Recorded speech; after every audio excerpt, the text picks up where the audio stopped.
Jonas Cooper sighed in frustration as he hovered over his laptop, the Wi-Fi signal flickering yet again.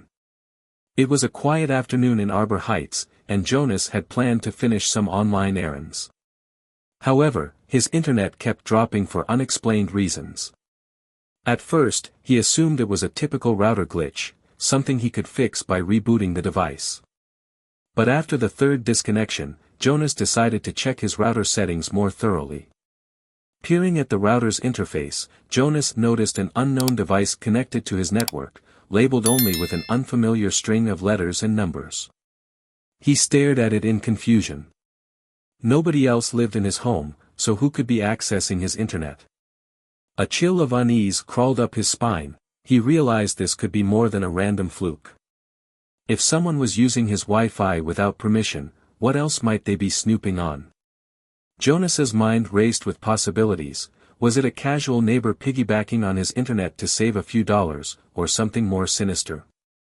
He recalled stories about identity theft and unauthorized surveillance. Though he tried to remain calm, the idea of a stranger lurking on his private network unsettled him. Determined to protect himself, Jonas quickly decided on the most basic line of defense: change his Wi-Fi password to lock out any unauthorized users. Stepping outside to reset the router from its main switch, his older setup required manual intervention. Jonas spotted his neighbor, Bethany Green, peering at him from across the fence. She was known in Arbor Heights for her watchful eye and tendency to involve herself in local matters. Bethany's gaze was sharp, flicking from Jonas's router in his hands to the cables he was fiddling with. Jonas offered a cordial nod, though he sensed her curiosity brimming. Bethany, however, seemed more suspicious than curious. Her brow furrowed as she observed Jonas tinkering with the router. From her vantage point, it might have looked like he was installing something strange rather than simply resetting equipment. Jonas tried to shrug off any concern, guessing she was merely inquisitive. But the way she stared at him carried an edge of distrust. With a resolute push of a switch, Jonas completed the password change and powered everything back on. Although the unknown device was presumably kicked off his network, his relief was short-lived. He couldn't ignore the lingering notion that someone had deliberately infiltrated his Wi-Fi. As he walked back indoors, Jonas glimpsed Bethany Green pulling out her phone. A hint of worry flickered across his mind. He had no clue how quickly that single suspicious look from Bethany might escalate events. The next morning, Jonas Cooper woke to an unexpectedly loud knock on his front door. Sliding on a robe, he answered it to find two police officers standing on his porch. Their stern expressions put him on edge immediately. One officer, badge reading Officer Patel, offered a courteous but serious nod. "Mr. Cooper," she asked. "We received a call about suspicious behavior at this address. May we come in and ask a few questions?" Jonas blinked in surprise, grogginess giving way to alarm. Suspicious behavior? About what? Officer Patel exchanged a glance with her partner, Officer Quinn, before replying. "Your neighbor, Ms. Bethany Green, reported seeing you do something unusual with electronic equipment outside. She expressed concerns of potential criminal activity. We're here to clarify the situation." Jonas sighed, frustration mounting. He realized immediately that Bethany had turned last evening's simple router reset into a major concern. "Sure, come in. I'll explain." Leading the officers into his modest living room, Jonas pointed to the small desk where his router and laptop Saturday. "This is what I was doing," he said, tapping the router. "Someone was piggybacking on my Wi-Fi, and I changed my password. That's all." Officer Patel nodded thoughtfully, while Officer Quinn asked, "So there was no illegal act going on?" "Not on my part," Jonas replied flatly. "I discovered an unfamiliar device connected to my home network. I have no idea who it belonged to, but it wasn't me." Within moments, Bethany Green appeared at the doorway, clearly having followed the officers over. Her expression was a mixture of triumph and suspicion, as if she anticipated catching Jonas in a guilty confession. She folded her arms. "I saw you tampering with something last night. How do we know you weren't setting up devices to spy on neighbors or messing with some lines out there? Jonas tried to remain calm. Ms. Green, I was just protecting my own network from unauthorized access. The officers surveyed the scene, noticing how normal everything looked. Jonas's living room was tidy, free of any bizarre equipment or suspicious contraptions. Officer Patel asked if Jonas would allow them to briefly check his router logs. Jonas agreed without hesitation, stepping aside to let them examine the device's interface on his laptop. As they scrolled through the router's settings, Officer Quinn noticed the logs indicating repeated unknown connections to Jonas's network. It seems Mr. Cooper here actually is a victim of unauthorized use, Quinn observed. Somebody has been accessing his Wi-Fi. The logs show attempts at unusual hours, too. Bethany's face flickered with confusion. But then, why did I see him out there messing with wires so late at night, she pressed, unwilling to let go of her suspicions. Jonas explained calmly, because the older hardware sometimes needs a manual reset from the outside box. I was just changing the password. That's it. He gestured to the cable box out back. Whoever was on my Wi-Fi must have been collecting data or intercepting something. I was concerned they might be spying, not me. Still skeptical, Bethany huffed. But what if? Officer Patel cut her off gently. Ms. Green, from what we see here, Mr. Cooper's actions are legitimate. There's a bigger question, who has been infiltrating his network and for what purpose? The realization dawned on Bethany's face, her earlier bravado softening. I just wanted to keep the neighborhood safe, she stammered. Officer Quinn rose from the desk, expression serious. Mr. Cooper, do you mind if we forward these router logs to our cyber unit? If someone local is piggybacking on your network, they might be doing the same to others, and possibly collecting private information. Jonas nodded. Do whatever it takes. I want them caught. This could be happening to the entire block for all we know. Within an hour, the police had begun a deeper inquiry. As the initial data was relayed, more neighbors emerged, reporting weird internet slowdowns or odd camera glitches with their security systems. Bethany Green, now anxious about her own home's vulnerability, realized Jonas might not have been the threat at all. She observed quietly as the officers questioned other residents on the block. Officer Patel received a call from the cyber unit, stepping aside to answer. When she returned, her tone was urgent. We have a lead. There's unauthorized Wi-Fi infiltration happening across multiple addresses in this neighborhood, including Ms. Green's router. The intruder might have accessed personal security cams, even Ring doorbells, snooping on private feeds. Bethany's eyes went wide. On my network too. That means, she trailed off, dread creeping into her voice. Jonas watched her, empathizing despite the headache she'd caused him. After all, they were both potential victims here. Officer Quinn asked Jonas if he had neighbors or acquaintances with the tech savvy to carry this off. Before Jonas could reply, Bethany exhaled sharply. My nephew, Marcus Green, is quite good with computers, but he's just a teenager who helps me with basic stuff like TV settings. She paused, as though a realization struck. He visits on weekends. I can't imagine he'd do anything like this, though. The mention of Marcus piqued the officers' interest. They requested a talk with him, and Bethany, albeit reluctantly, gave them her nephew's contact details. Jonas, still reeling from the turn of events, listened intently. If this was some teenage prank, it had escalated far beyond normal teenage mischief. Later that evening, after collecting digital evidence, the police traced the suspicious MAC addresses to a local IP that pointed back to Bethany's own extended property, specifically to her nephew, Marcus Green. Confronted with these findings, Marcus confessed in a quavering voice that he'd hacked into neighbors' Wi-Fi routers, just for fun, testing out code he'd learned online. Fascinated by the possibility of peeking into security cameras, he had gone from idle curiosity to invasive surveillance.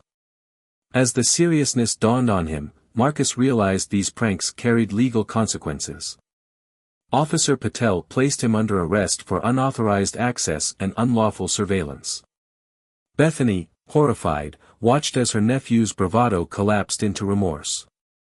Jonas stood nearby, a swirl of emotions roiling within him, relief that the culprit was caught, anger at the breach of privacy, and pity for a teen who'd taken an online experiment too far. Bethany, shaken, turned to Jonas with a trembling apology. "I'm sorry. I was so certain you were the threat, and it turns out it was Marcus invading your privacy. I jumped to conclusions." Jonas responded calmly. "I understand wanting to protect the neighborhood, Ms. Green. But next time, gather the facts before you accuse someone." He paused, glancing at Marcus as the officers led him away. "We all need to stay vigilant about our assumptions, especially about each other." Bethany's cheeks burned. She murmured a low, "Thank you," tears welling in her eyes. She realized, perhaps too late, that suspicion can be as harmful as the wrongdoing it tries to expose if not grounded in actual evidence. Officer Quinn politely guided Bethany aside to handle formal statements. As Jonas prepared to leave, he turned to Bethany with a final piece of advice: "We can't let fear drive us to label each other as criminals. Let's both do better, for everyone's sake." With that, Jonas Cooper walked away, carrying both relief and a sober realization that digital privacy was more fragile than he'd imagined. The next morning, he reset his Wi-Fi passwords again and updated his security protocols, determined to prevent any future prying eyes from invading his home. Outside, Arbor Heights carried on as usual, the everyday bustle returning. Yet the entire neighborhood felt the echoes of one teen's ill-advised curiosity, and one neighbor's misguided assumptions, a reminder that technology, for all its benefits, demanded vigilance, empathy, and caution. 2 days had passed since the chaotic afternoon when Marcus Green was arrested for hacking into neighbors' Wi-Fi networks. For Jonas Cooper, the shock had yet to settle. He found himself replaying the sequence of events in his mind: the moment he discovered an unknown device on his router, Bethany Green's suspicious gaze, the police arriving at his doorstep, and ultimately uncovering that Marcus, Bethany's own nephew, was responsible for spying on them all. In the immediate aftermath, the neighborhood in Arbor Heights felt oddly subdued. The local rumor mill churned with stories about how a teenager had broken into everyone's privacy, fueling both concern and curiosity. Even so, daily life resumed, mail was delivered, garbage trucks rumbled by, and neighbors carried on with their routines. Jonas tried to do the same, yet a lingering sense of vulnerability nagged at him. Each time he logged into his banking app or typed in a password, he hesitated, wondering if another prying eye was lurking somewhere in cyberspace. The tension between Jonas and Bethany had become the talk of the block. Some residents felt Bethany had overreacted in calling the police on Jonas without evidence, others believed she was merely protecting the neighborhood. Jonas harbored no ill will at this point. He recognized that Bethany, for all her flaws, genuinely thought she was acting in Arbor Heights' best interest.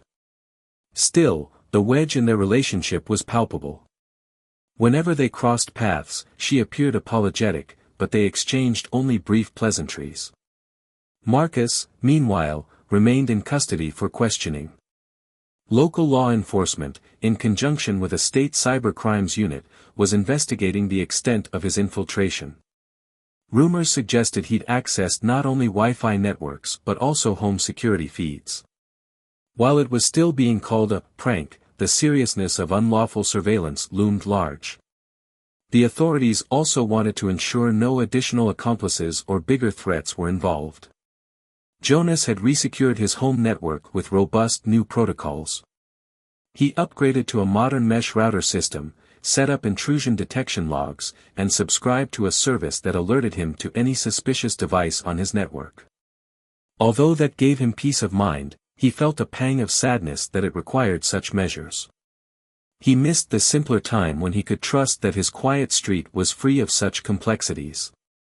On a mild Tuesday morning, Jonas decided to walk to the local cafe for a break from his swirling thoughts. The sidewalk was dotted with blooming flowers, a testament to Arbor Heights' gentle climate.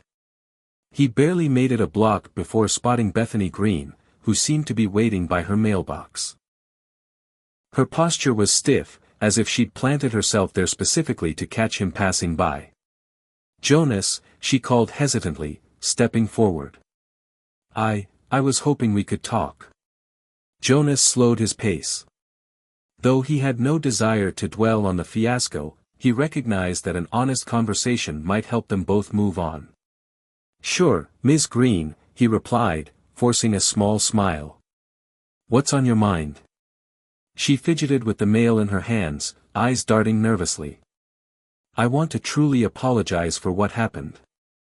I should have come to you first instead of jumping to conclusions. You know, calling 911 was. I was just so worried about suspicious activity that I panicked." Jonas nodded, measuring his words. "I understand you were worried, but I wish you had asked me. It caused a lot of stress, for both of us. And it didn't prevent the real culprit from doing damage." Bethany swallowed, tears threatening to well in her eyes.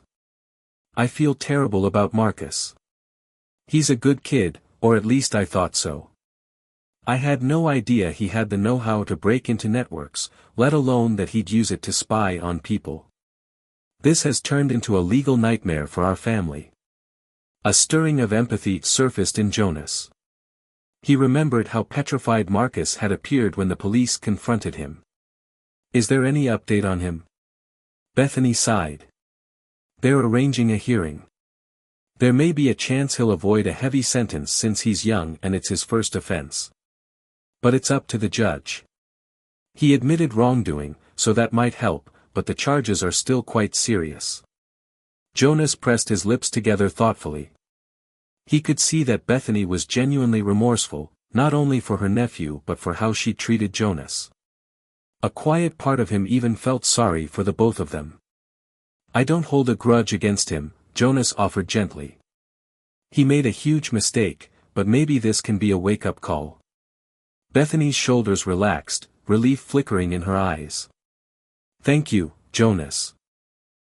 That means more than you know." She hesitated. "I'd like to find a way to set things right, to do something for the neighborhood. So we can all feel safer, maybe. Without accusing each other so fast." Jonas allowed a small smile. "That's not a bad idea." The following week, at Bethany's suggestion, a neighborhood meeting was arranged at the local community center. The aim was to discuss improving cybersecurity and overall trust among residents. Word spread quickly. Many in Arbor Heights, having heard about Marcus's hacking spree, were eager to learn how to protect themselves from similar intrusions. Jonas arrived early, stepping into a modest multipurpose room with foldable chairs arranged in rows. At the front, a table with laptops and pamphlets labeled "Internet Safety for Households" stood as a makeshift stage. Bethany was already there, greeting attendees with a humble expression. Officers Patel and Quinn, who had responded to Jonas's home the day he changed his Wi-Fi password, attended in uniform, prepared to offer advice from a law enforcement perspective. Once the chairs filled, Bethany opened the meeting with a shaky, heartfelt statement. "Thank you all for coming. I know many of you heard about the incident with my nephew, Marcus. He's facing the consequences of what he did, but it shook me to realize how unprepared we are as a neighborhood. I also realize I wrongly accused Jonas Cooper of wrongdoing. I hope we can learn from this so it never happens again." Jonas, seated near the front, appreciated her candidness. After she finished, the police officers explained basic home network security, how to set unique passwords, enable encryption, and watch for suspicious devices. They stressed the importance of communicating with neighbors before leaping to conclusions. "If you see something unusual," Officer Patel emphasized, "it's best to approach your neighbor politely, ask if everything's okay, or consult a neighborhood watch group. Jumping straight to emergency calls can cause confusion, sometimes it's valid, sometimes not." Sensing an opportunity, Jonas raised his hand. I was the one who discovered the unauthorized device on my router. I changed my password, which might have looked odd to Ms. Green. Let's be sure we talk to each other if we see anything. Otherwise, we risk fueling misunderstandings." Heads nodded, and a few folks murmured agreement. Another neighbor stood up, complaining about how her Ring doorbell had acted odd for weeks, though she never suspected hacking. That prompted a short demonstration by Officer Quinn, who showed how a basic software update could patch vulnerabilities in such devices. Jonas found himself silently marveling at how quickly his personal fiasco had become a catalyst for broader digital awareness in Arbor Heights. Toward the end of the meeting, a man named Curtis Hall, known for his outspoken opinions, stepped forward. "All this talk about empathy and understanding is good in theory," he began, "but what about real criminals? If we always try to be nice, don't we risk letting actual threats slip by?" A ripple of discomfort spread through the room. Jonas felt a tightness in his chest, recalling how quickly he had been labeled suspicious. Before the tension could escalate, Bethany responded, "I get your concern. But I learned the hard way that if you jump to calling the police without facts, you can disrupt innocent lives. We're not saying, ignore wrongdoing, we're saying, verify before you vilify." Officer Patel added, "In law enforcement, we rely on the public to report genuinely suspicious activity. But we also encourage verifying details when possible. Neighbors can talk to each other, cross-check, maybe even ask a block watch leader for advice. That way, real threats don't slip by, and innocent people aren't harassed." Satisfied by the explanation, Curtis shrugged and sat down. The room's tension eased. Jonas caught Bethany's eye, and she gave him a small nod of solidarity. This was the kind of balanced approach the neighborhood needed, cautious vigilance tempered by respect and facts. After the meeting, Jonas lingered, wanting to thank Bethany for organizing it. As the crowd filtered out, she approached him, face etched with fresh worry. "Jonas, I just got word from my sister. The hearing for Marcus is next week. They might offer him a plea deal if he agrees to community service and completes an extensive cybersecurity program." Jonas offered a sympathetic nod.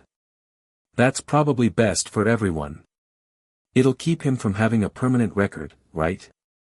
Bethany nodded, relief mixing with lingering concern. "I hope so. The lawyers said that if any victims want to write a statement, it could help show the judge that people want him rehabilitated, not destroyed. I wanted to ask if you'd be willing to do that.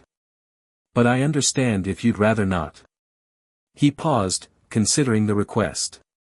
Though Marcus had severely violated his privacy and caused him grief, Jonas saw the bigger picture. A 17-year-old messing around with hacking tools might be ignorant of the consequences. If given the chance to atone and learn, maybe he'd find a more positive path.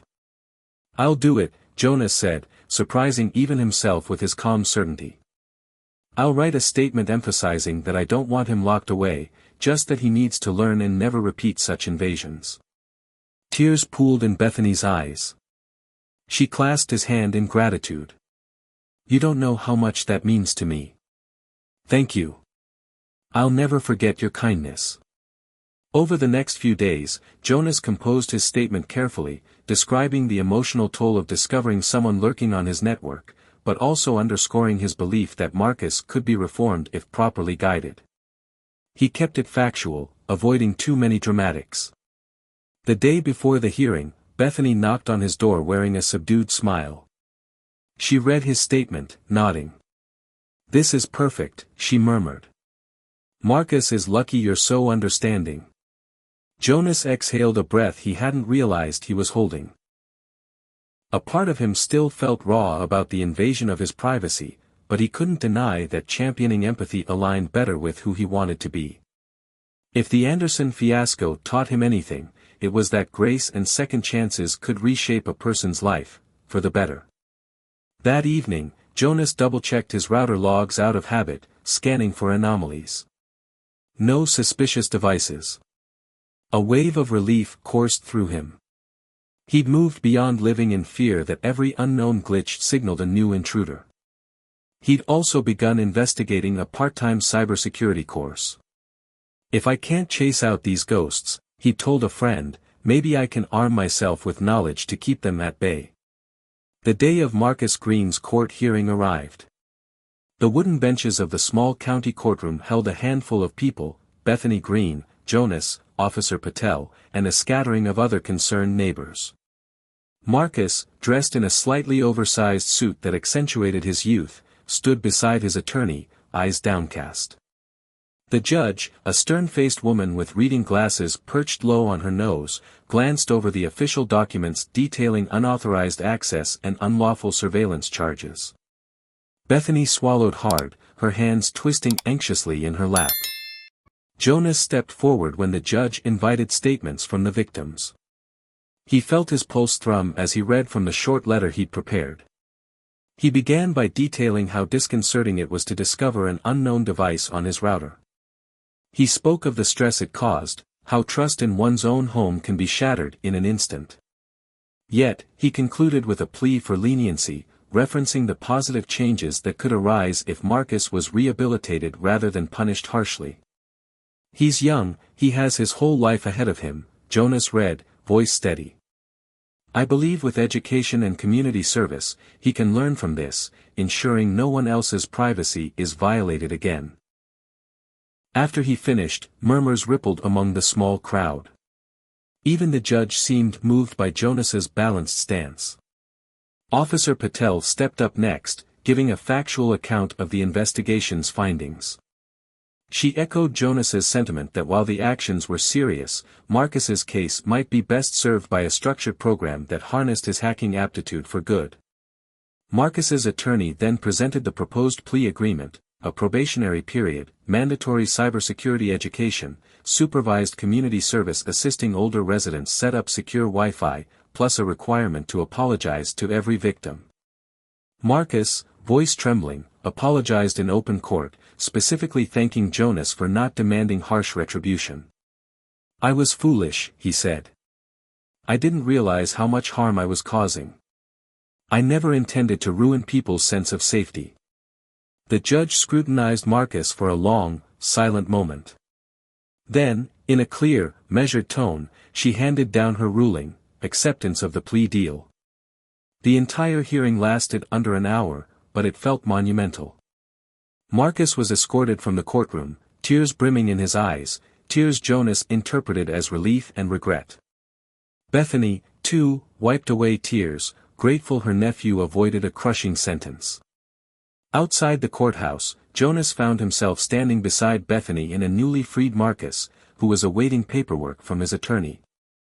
The teen managed a shaky smile, shyly meeting Jonas's gaze. I know words can't fix what I did, Marcus said softly, but I really am sorry. Jonas placed a hand on the younger man's shoulder. You've got your second chance now. Make the most of it. And if you ever want to use your skills in a positive way, let me know. I'm learning some cybersecurity basics myself. Maybe we can compare notes. Marcus nodded, both startled and appreciative of Jonas's openness. Bethany, tears shimmering again, looked from her nephew to Jonas. Thank you, she repeated for what felt like the 100th time, voice brimming with gratitude. Over the coming weeks, Marcus began serving his community service hours, ironically setting up stronger Wi-Fi security for elderly residents. The same neighbors who once buzzed with fear over hackers now found themselves guided by the very culprit who'd rattled them. The arrangement was awkward at first, but gradually beneficial. By explaining to them how easily he'd infiltrated networks, Marcus helped them understand the vulnerabilities that plague modern households. They, in turn, recognized that knowledge, guided responsibly, could protect the entire neighborhood. Meanwhile, Jonas carried on with his life. He took a short cybersecurity course at the local college, discovering a newfound passion. He found it oddly satisfying to decode the complexities of routers and encryption. Bethany reached out to him more often, no longer fueled by suspicion, but by genuine friendship and occasional neighborly chats. It's strange, she told Jonas one evening, how a crisis can bring people together, if we let it. Jonas agreed wholeheartedly, reflecting on how the fiasco had begun with him feeling singled out and spied upon, and ended with him forging deeper community ties. He even partnered with the local homeowners association to organize monthly, digital safety workshops. Officer Patel frequently joined as a guest speaker, reinforcing the message that collaboration and empathy, not knee-jerk panic, safeguarded neighborhoods from both real criminals and unwarranted paranoia. By the time the leaves began to change color, the memory of Jonas's unexpected confrontation with the police and Bethany's frantic 911 call had receded to a subdued neighborhood anecdote. The story occasionally resurfaced among new arrivals who asked, "Is it true someone's nephew hacked everyone's cameras?" It was retold as a cautionary tale about both cybersecurity and the perils of jumping to conclusions. Marcus, having completed his probation and community service, showed remarkable progress.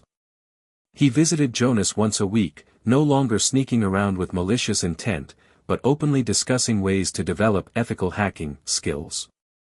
The local library sponsored small cybersecurity classes, and Marcus was soon recognized as a bright student. Jonas marveled at the transformation. The same skills that had once threatened people's privacy now had the potential to protect them. Bethany, for her part, never stopped apologizing. Though Jonas assured her he'd moved past it, she insisted on inviting him over for dinner occasionally, offering homemade meals as a token of her remorse. He usually accepted with a warm grin. Despite the rocky start to their neighborly relationship, they discovered they had more in common than they realized, enjoying gardening, local hiking trails, and a shared love of mystery novels. "If only I had known you were normal," Bethany joked once, rolling her eyes at the memory of her unfounded fears. Jonas chuckled, not letting the statement bother him, content in the knowledge that their mutual respect had replaced suspicion. Late one evening, Jonas sat in his living room, scanning his updated router logs out of habit. As expected, nothing looked out of the ordinary. He paused to reflect on how a single device's presence on his network had catapulted him into a swirling saga of distrust, high-stakes hacking, and ultimate reconciliation. Despite the chaos, he felt oddly thankful for it, thankful that it taught him about community, humility, and the power of empathy. He typed a short message to the newly formed Arbor Heights Digital Safety Group, a neighborhood chat he'd set up with Marissa's help. "Remember to rotate your passwords monthly and check for unknown devices. Shout if you need help." He hit send with a contented smile. At that exact moment, a text notification pinged his phone. It was from Bethany, reading, "Jonas, I'm planting new flowers out front tomorrow, maybe you can come help. By the way, thanks again for everything." He chuckled softly, typing a quick affirmative reply. The subtle transformation from adversaries to neighbors, perhaps even friends, reassured him that fear could yield to understanding when approached with patience. As he set his phone aside, Jonas realized that a new day was dawning for Arbor Heights, one in which technology, once a wedge of paranoia, could become a bridge that connected them in ways they never expected. A few months after the resolution of Marcus Green's hacking case, Arbor Heights felt like a neighborhood on the mend. Word had spread about the collaborative measures neighbors took to strengthen home network security. Residents compared notes, updated routers, and even replaced old doorbell cameras prone to vulnerability. The tension that once overshadowed Jonas Cooper's interactions with Bethany Green dissolved into an unexpected camaraderie. The story of how they'd clashed, he, the wrongly accused, and she, the overzealous neighbor, became a cautionary parable told over community barbecues and weekend block gatherings. In her typical fashion, Bethany spearheaded a new Neighbors Aware group that met bi-weekly at the local community center. The group aimed to address not just digital concerns but also ways to maintain a safer, more harmonious environment.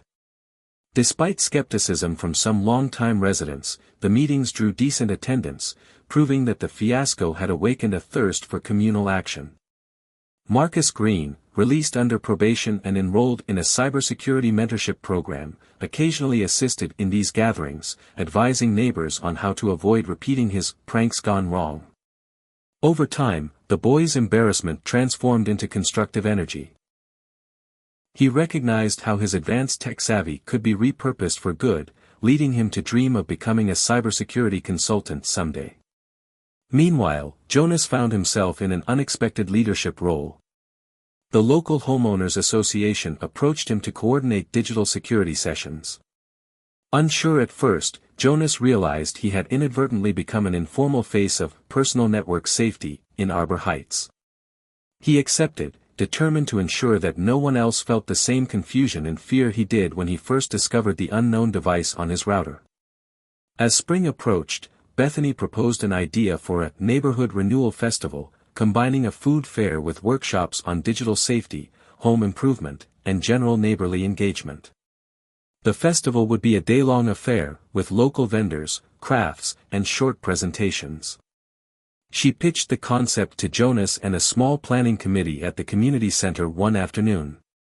"I want this to be more than just a carnival," Bethany explained, flipping through pages of rough sketches and flyers.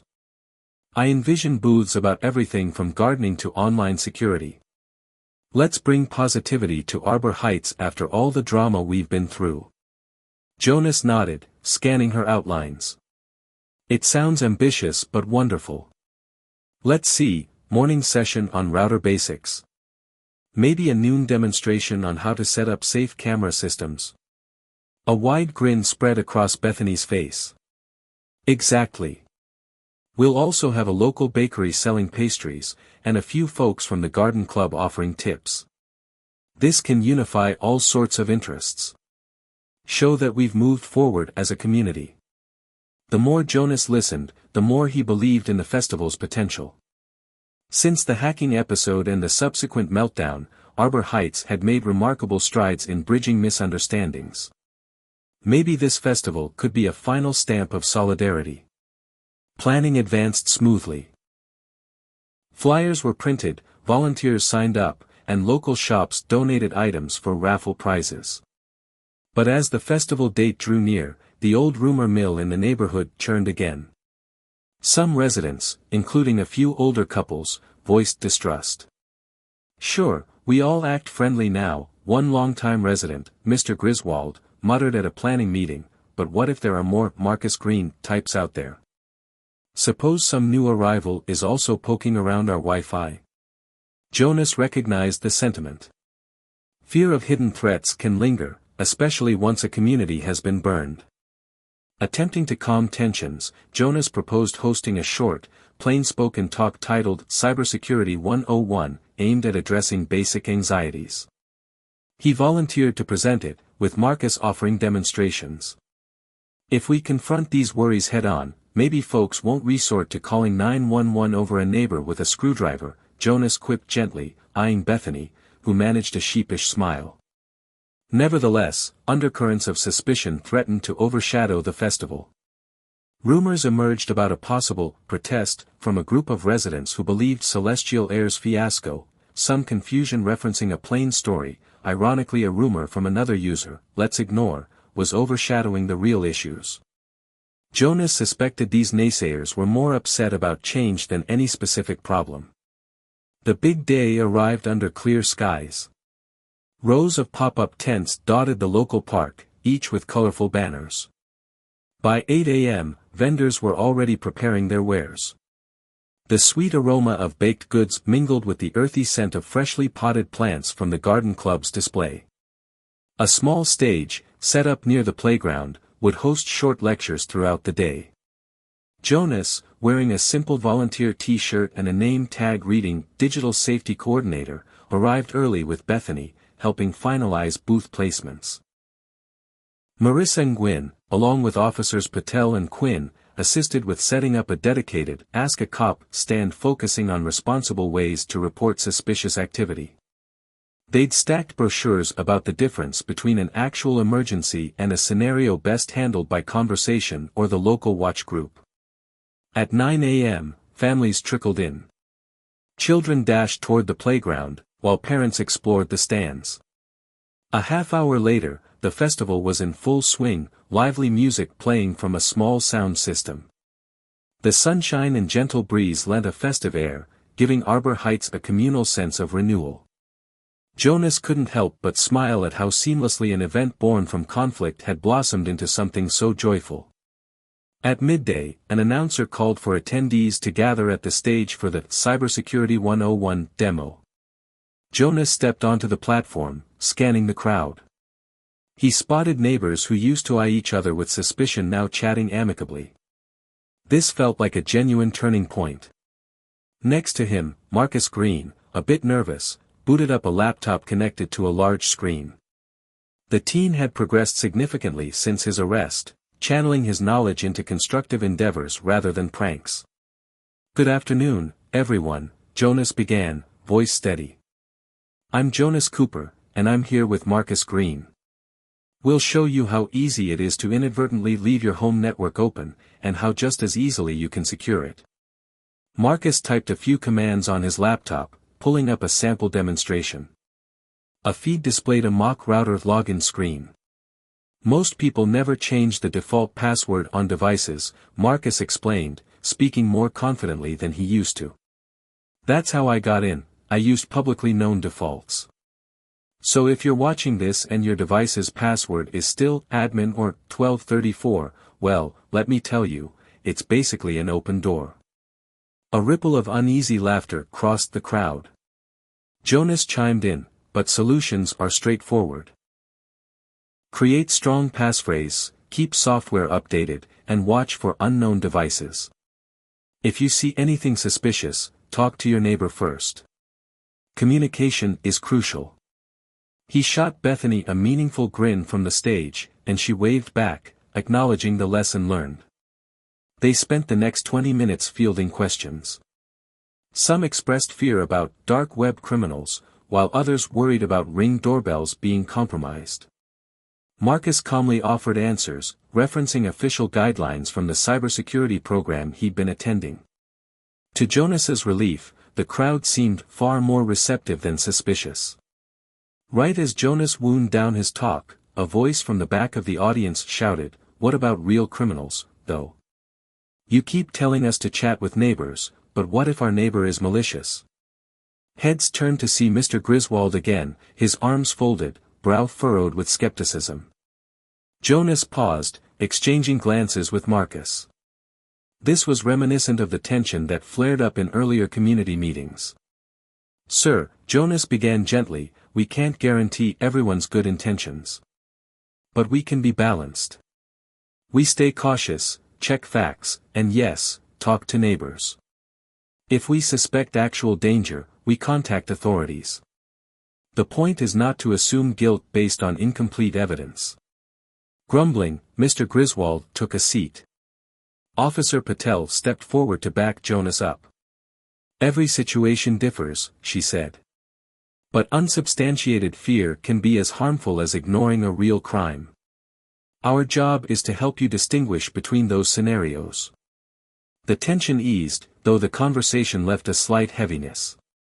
Jonas suspected some people would always cling to suspicion, but if the majority embraced a more empathetic approach, Arbor Heights could find a healthier balance.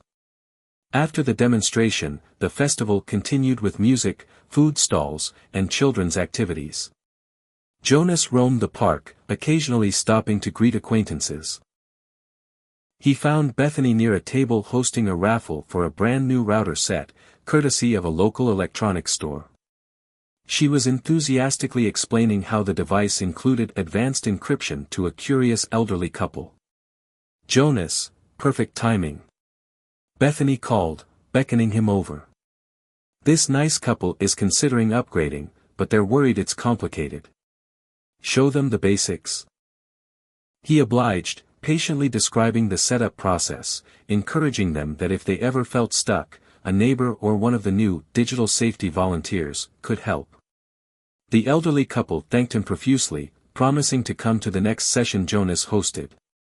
Throughout the afternoon, these small interactions repeated, a fothuncher how to protect gaming accounts, a single mother anxious about her cameras. Jonas stepped in where needed, offering guidance without sounding condescending. Observing all this, Bethany's earlier guilt seemed overshadowed by satisfaction. Her plan for a festival not just to celebrate but to educate was working beautifully. As the sun dipped lower, a quiet lull settled over the festival. Jonas took a moment to sip lemonade under a canopy. A nudge from Marissa pulled him from his reverie. "Jonas," she whispered, "someone's at the info booth asking for you. Says he's from out of town but read about your story online." Curiosity piqued, Jonas excused himself. Walking to the info booth, he found a young man, maybe early 20s, sporting a discreet backpack and an anxious smile. He introduced himself as Alan Perez, a cybersecurity student from a nearby city. "I heard about your neighborhood's transformation, how you overcame that hacking scandal and, instead of alienating the culprit, embraced a community approach. It's inspiring." Alan explained how he'd researched local news articles about Marcus's arrest. Fascinated by the concept of empathy-driven solutions, Alan asked if Jonas would share the approach for a project he was working on at his college. Surprised but flattered, Jonas outlined the steps, how an initial fiasco sparked open dialogues, digital training, and a new culture of verifying facts. Alan listened intently, scribbling notes. Eventually, Alan said, "I'm hoping to present a case study on how neighborhoods can handle these conflicts. It's a stark contrast to how many places respond with immediate hostility and lawsuits." Jonas offered a wry grin. "I'm proud of what we've built, but it didn't come without mistakes. Keep that in your case study, nobody's perfect. We tripped up, we learned, we moved forward." Satisfied, Alan thanked Jonas, promising to keep in touch. This chance encounter felt like an affirmation that Arbor Heights' experience could ripple outward, helping others handle digital infringements with a balance of caution and compassion. As dusk approached, the festival wound down. People packed up booths, collecting leftover pamphlets and disassembling canopies. Jonas collapsed onto a folding chair, exhausted but content. Near the park's exit, he saw Marcus Green assisting an elderly neighbor in carrying a new router, another sign of the ongoing transformation. Bethany wandered over, arms hugging her sides as if bracing against the chilly breeze. "We did it," she murmured, eyes scanning the now quiet field. "Months ago, we were at each other's throats. Now, look around, everyone's talking about solutions, not just problems." Jonas nodded, a faint smile lighting his features. "I never would have guessed a fiasco about Wi-Fi would end up forging better connections than we had before." Bethany's gaze softened. "I appreciate you not holding my rash actions against me. This festival is exactly what Arbor Heights needed.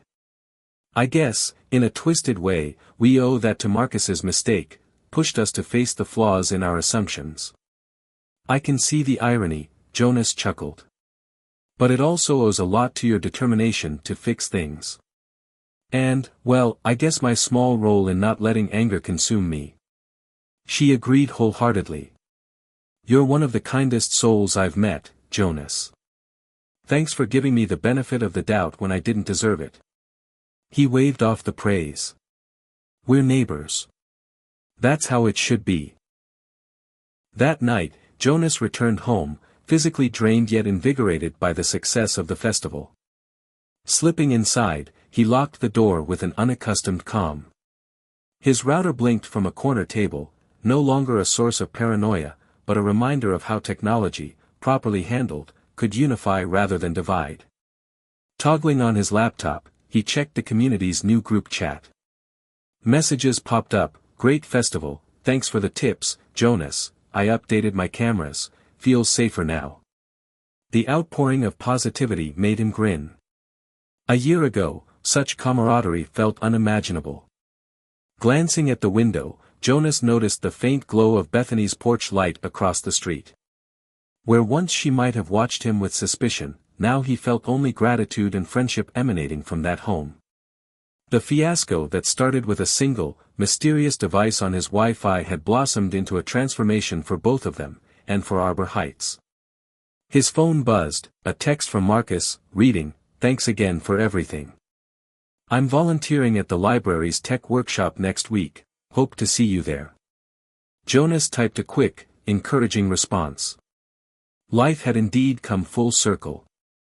The meddling teen who once infiltrated his network was now using those same skills to uplift others, just as Jonas had hoped. Switching off the lights, Jonas prepared for bed. Exhaustion tugged at his limbs, but his mind brimmed with hope. No matter the obstacles tomorrow might bring, the community had discovered a blueprint for resilience. Empathy, openness, verifying facts, these small but crucial steps had carried them through. And as Jonas settled under the covers, he allowed himself a contented sigh. In a world fraught with suspicion, this little corner of Arbor Heights stood determined to choose understanding over fear, forging stronger bonds than ever before. Months after the memorable Neighborhood Renewal Festival, Arbor Heights was hardly recognizable from the tense community it once was. What started as a fiasco about stolen Wi-Fi and misguided suspicions had morphed into a deeper bond among residents, who found themselves increasingly proactive about both digital security and neighborly connection. Jonas Cooper, once known primarily as "that poor guy Bethany Green called the cops on," had turned into something of a local advocate for calm, rational approaches to conflict. He frequently collaborated with Bethany to host monthly meetups on technology and community health, encouraging open dialogue rather than knee-jerk suspicion. Standing side by side, Jonas and Bethany made an unlikely but dynamic team. She brought her organizational zeal, if at times a bit overbearing, and he offered practical knowledge about routers, online privacy, and bridging communication gaps. Meanwhile, Marcus Green, Bethany's nephew, continued to fulfill his probationary requirements with surprising dedication. His mandated community service initially felt humiliating, but once he realized how many neighbors genuinely needed help locking down their networks, he embraced the role. It also didn't hurt that he had grown to respect Jonas as an unexpected mentor, someone who had every right to hold a grudge but instead chose to guide him. This sense of redemption fueled Marcus, driving him to enroll in online cybersecurity courses that aligned with his newfound sense of purpose. The police presence, embodied by Officers Patel and Quinn, also seemed more integrated into the local scene than ever before.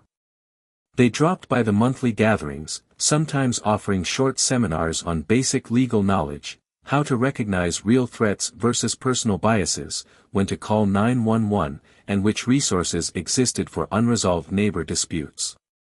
Over time, even longtime skeptics like Mr. Griswold tempered their attitudes, seeing that proactive engagement and a willingness to ask clarifying questions worked better than harboring suspicion. In short, Arbor Heights had become a testament to how adversity could spur growth if a community leaned into empathy rather than fear.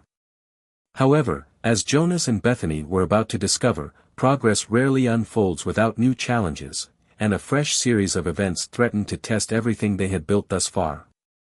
One bright Saturday morning, Jonas was pruning the small flower bed in front of his home, a newly acquired hobby inspired by the sense of pride he felt in making Arbor Heights an even more welcoming place. He heard footsteps approaching and looked up to find Bethany Green, stepping carefully across the lawn. "Morning, Jonas," she said with a friendly nod, hugging a small notebook to her chest. "Busy with the garden, I see. It looks lovely." "Thanks," Jonas replied, wiping a bead of sweat from his forehead. "We're all picking up new skills since we stopped fighting over Wi-Fi, huh?" Bethany let out a soft laugh. "You have no idea. I'm trying my hand at crocheting now, but let's just say the results are questionable." They shared a brief exchange of pleasantries before Bethany's expression turned more serious. "By the way, I heard a rumor from the city planning board. Word is some big developer is eyeing sections of Arbor Heights for commercial projects. I'm not sure if they plan to rezone or just buy up property, but people are whispering that it could affect us all." Jonas paused, clippers in hand. Arbor Heights was predominantly a residential area with a quaint charm.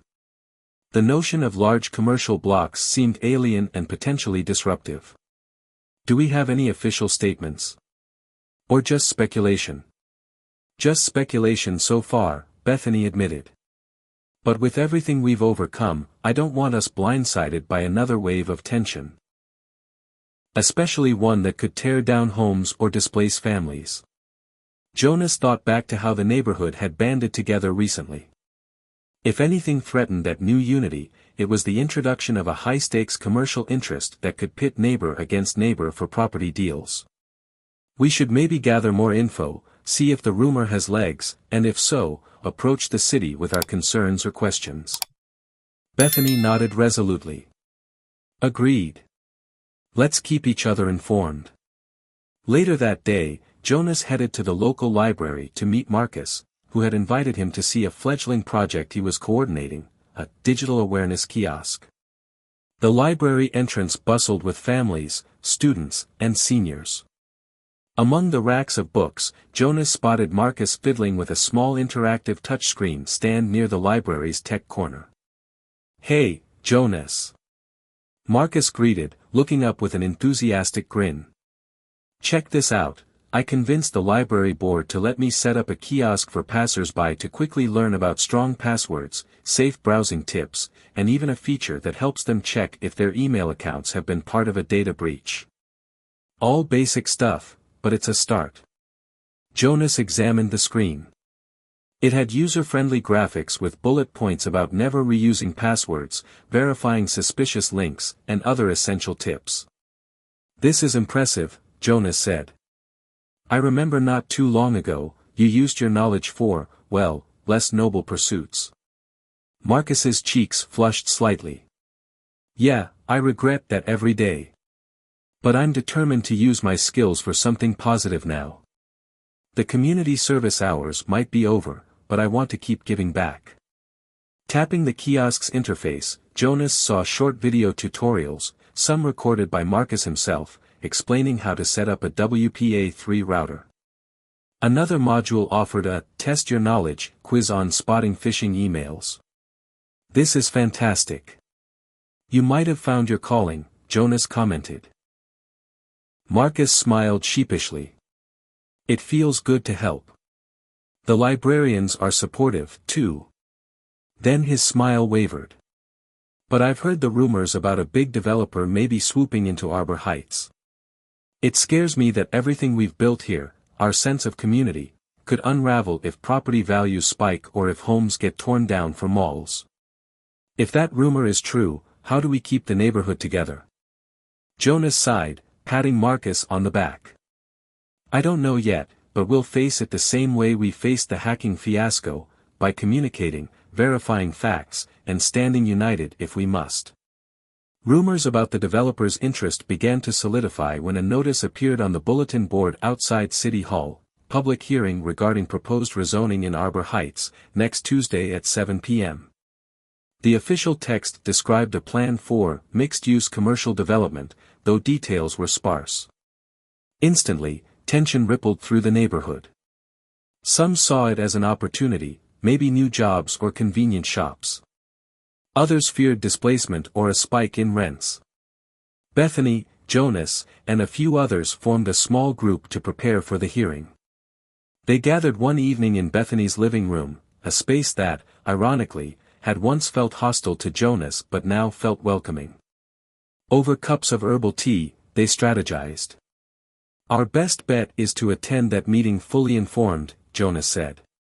"We should read the existing zoning laws, talk to the city planner if possible, and gather data about how similar developments impacted other neighborhoods." Bethany nodded. "I'll handle the city planner angle. My cousin works in the mayor's office. Maybe I can get a few pointers." Officer Patel and Officer Quinn wouldn't be directly involved in a zoning debate, but they offered background on typical concerns: traffic congestion, public safety, and how commercial expansions can drive a wedge between neighbors if property disputes arise. They reminded everyone to remain calm and approach city officials politely. Marissa Nguyen joined them, volunteering to coordinate a town hall Q&A for neighbors prior to the official hearing. "Better we unify our voice and questions," she explained. "We don't want 100 random, angry rants. If we go in with a structured approach, city officials might take us more seriously." Marcus listened quietly, chewing on a pencil. "You know, if the developer invests in better infrastructure, could that help with updated broadband lines?" might be a silver lining. The group appreciated his optimism, but Jonas cautioned, that's possible, but let's not jump to that conclusion without seeing the developer's actual plan. By the night's end, they had a plan: gather facts, invite neighbors to a preliminary discussion, and collectively decide on a stance. If the development threatened displacing families or overshadowing the community's unity, they'd push back. If it offered real benefits without harming residential life, they'd keep open minds. That weekend, the Arbor Heights pre-hearing assembly took place at the same community center where they'd once held the cybersecurity workshops. The atmosphere was charged with curiosity and a hint of anxiety. Residents trickled in, some open-minded, others harboring deep suspicion about big commercial changes. Jonas and Bethany stood at a makeshift podium, calling the assembly to order. Jonas cleared his throat, scanning the crowd. "Thank you all for coming. We want to ensure that next Tuesday's public hearing is productive, not chaotic. We've compiled what we know about the proposed rezoning." Bethany laid out a large map pinned to a corkboard, highlighting the edges of Arbor Heights. She'd drawn circles around certain blocks rumored to be rezoned. It appears the developer, Holtman Enterprises, wants to build a small shopping plaza, potentially with offices above. But the scope might expand. We don't have clarity if residential properties near that zone could be bought out. A wave of murmurs rose, particularly from a row of older homeowners who lived near the identified blocks. One elderly woman exclaimed, "I don't want to lose my home of 40 years. If they come with big money, can they force me out?" Marissa stepped in. "Legally, they can't force you to sell unless the city uses eminent domain for public projects. A private commercial development typically can't just displace you. But they might pressure neighbors or offer buyouts. People often feel compelled to move if property taxes rise or if the surroundings drastically change." Concerned voices overlapped. Jonas raised a hand to calm them. "Remember, we don't have the developer's full plan yet. The city hearing is our chance to demand details. If we show up united, we can ensure our values, community, neighborly trust, aren't trampled." Bethany added, "Let's also remain respectful. The city council might genuinely see benefits in partial development. We can't just shout them down. Instead, let's question them thoroughly. If it's not beneficial to our neighborhood, we'll make that clear." Marcus offered a hesitant wave from the side.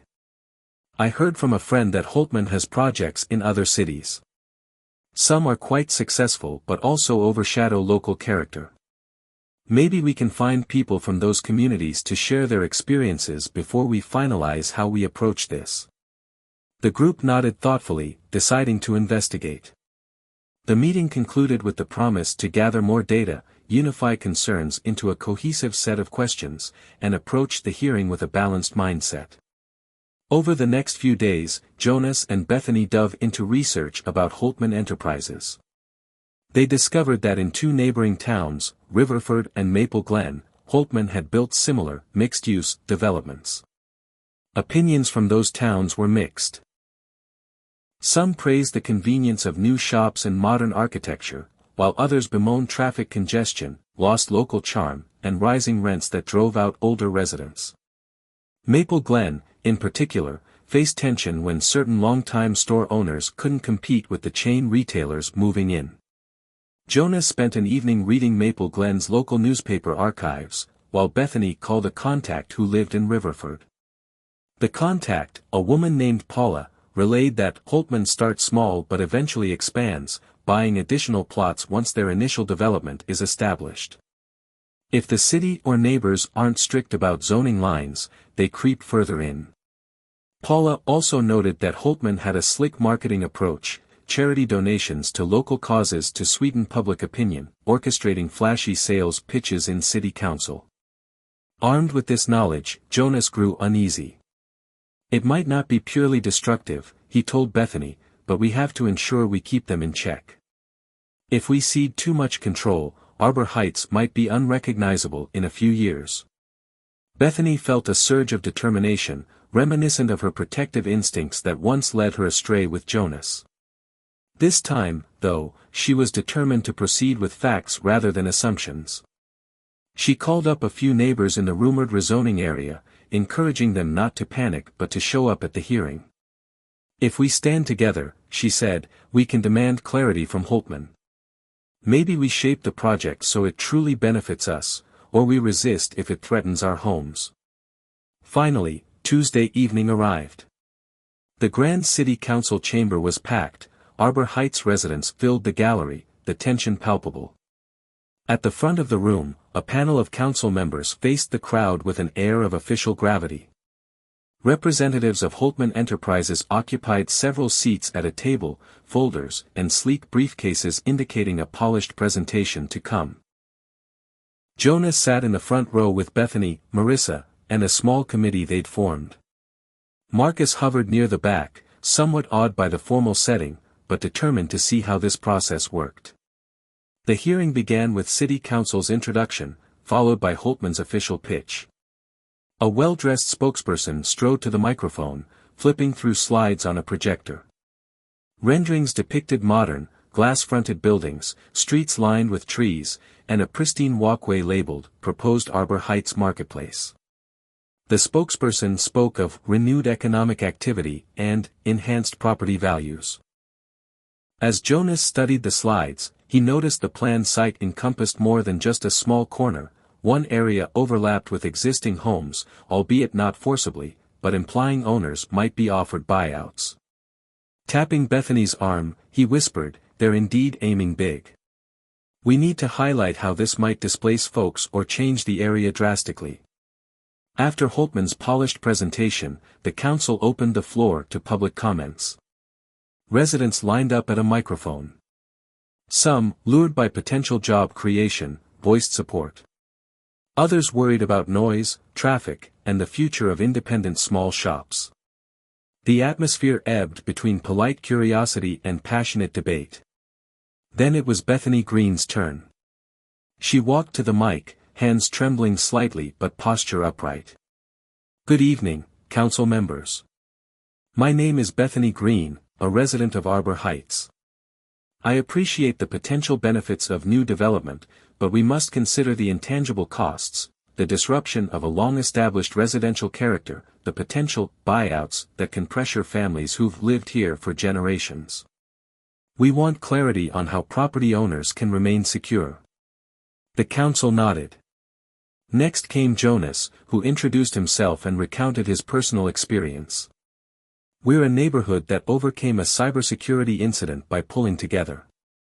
That sense of unity is precious.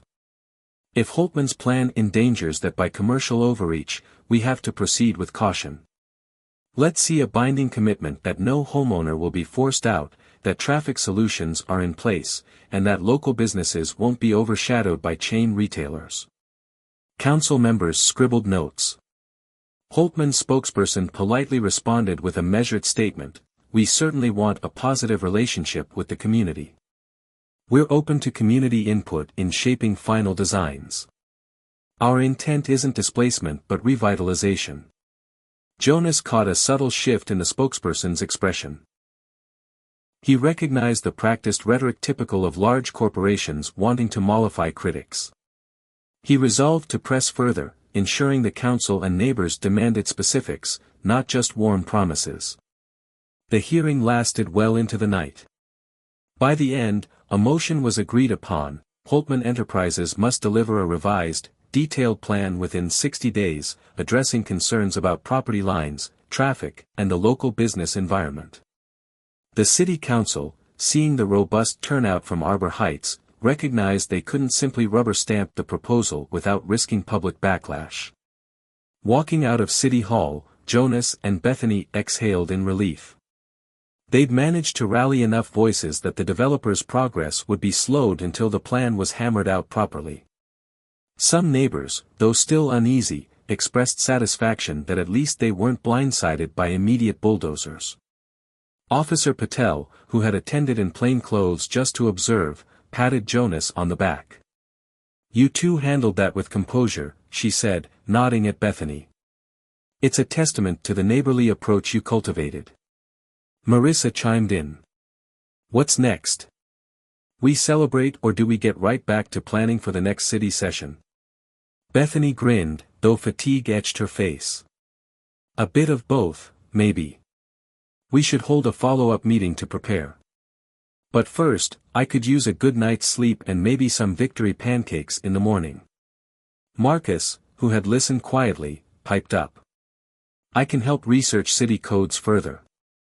If we pinpoint exact clauses that protect existing homeowners, we can push those in the next hearing. Sound good? Jonas offered a thumbs up. That'd be fantastic. We might also chat with the local business owners to see how they feel. If Holtman tries to woo them with big buyouts or overshadow them, we want to know soon. The group parted ways in a swirl of shared determination, exhausted, but far from beaten. A few weeks later, Holtman's lead representative requested an informal meeting with key neighborhood figures, aiming to show good faith by discussing potential compromises. Jonas, Bethany, Officer Patel, as a neutral observer, and a small cadre of residents attended the get-together at a local cafe. Over coffee, the Holtman rep, Ms. Carly Thompson, displayed updated sketches, scaled-back commercial units, designated residential buffer zones, and mention of community input boards to help shape architectural aesthetics. Jonas found the changes promising but worried it could be superficial PR. We appreciate your willingness to adapt, Bethany said politely, glancing at Jonas for confirmation. However, we want these buffer zones to be legally binding. Otherwise, expansions might creep up to people's front porches in a year or two. Ms. Thompson nodded. Understood. We're drafting something the city can incorporate into a formal development agreement, restricting expansions unless further hearings are held. The last thing we want is a hostile environment. Jonas eyed the rep curiously, unsure if her sincerity was genuine or purely strategic.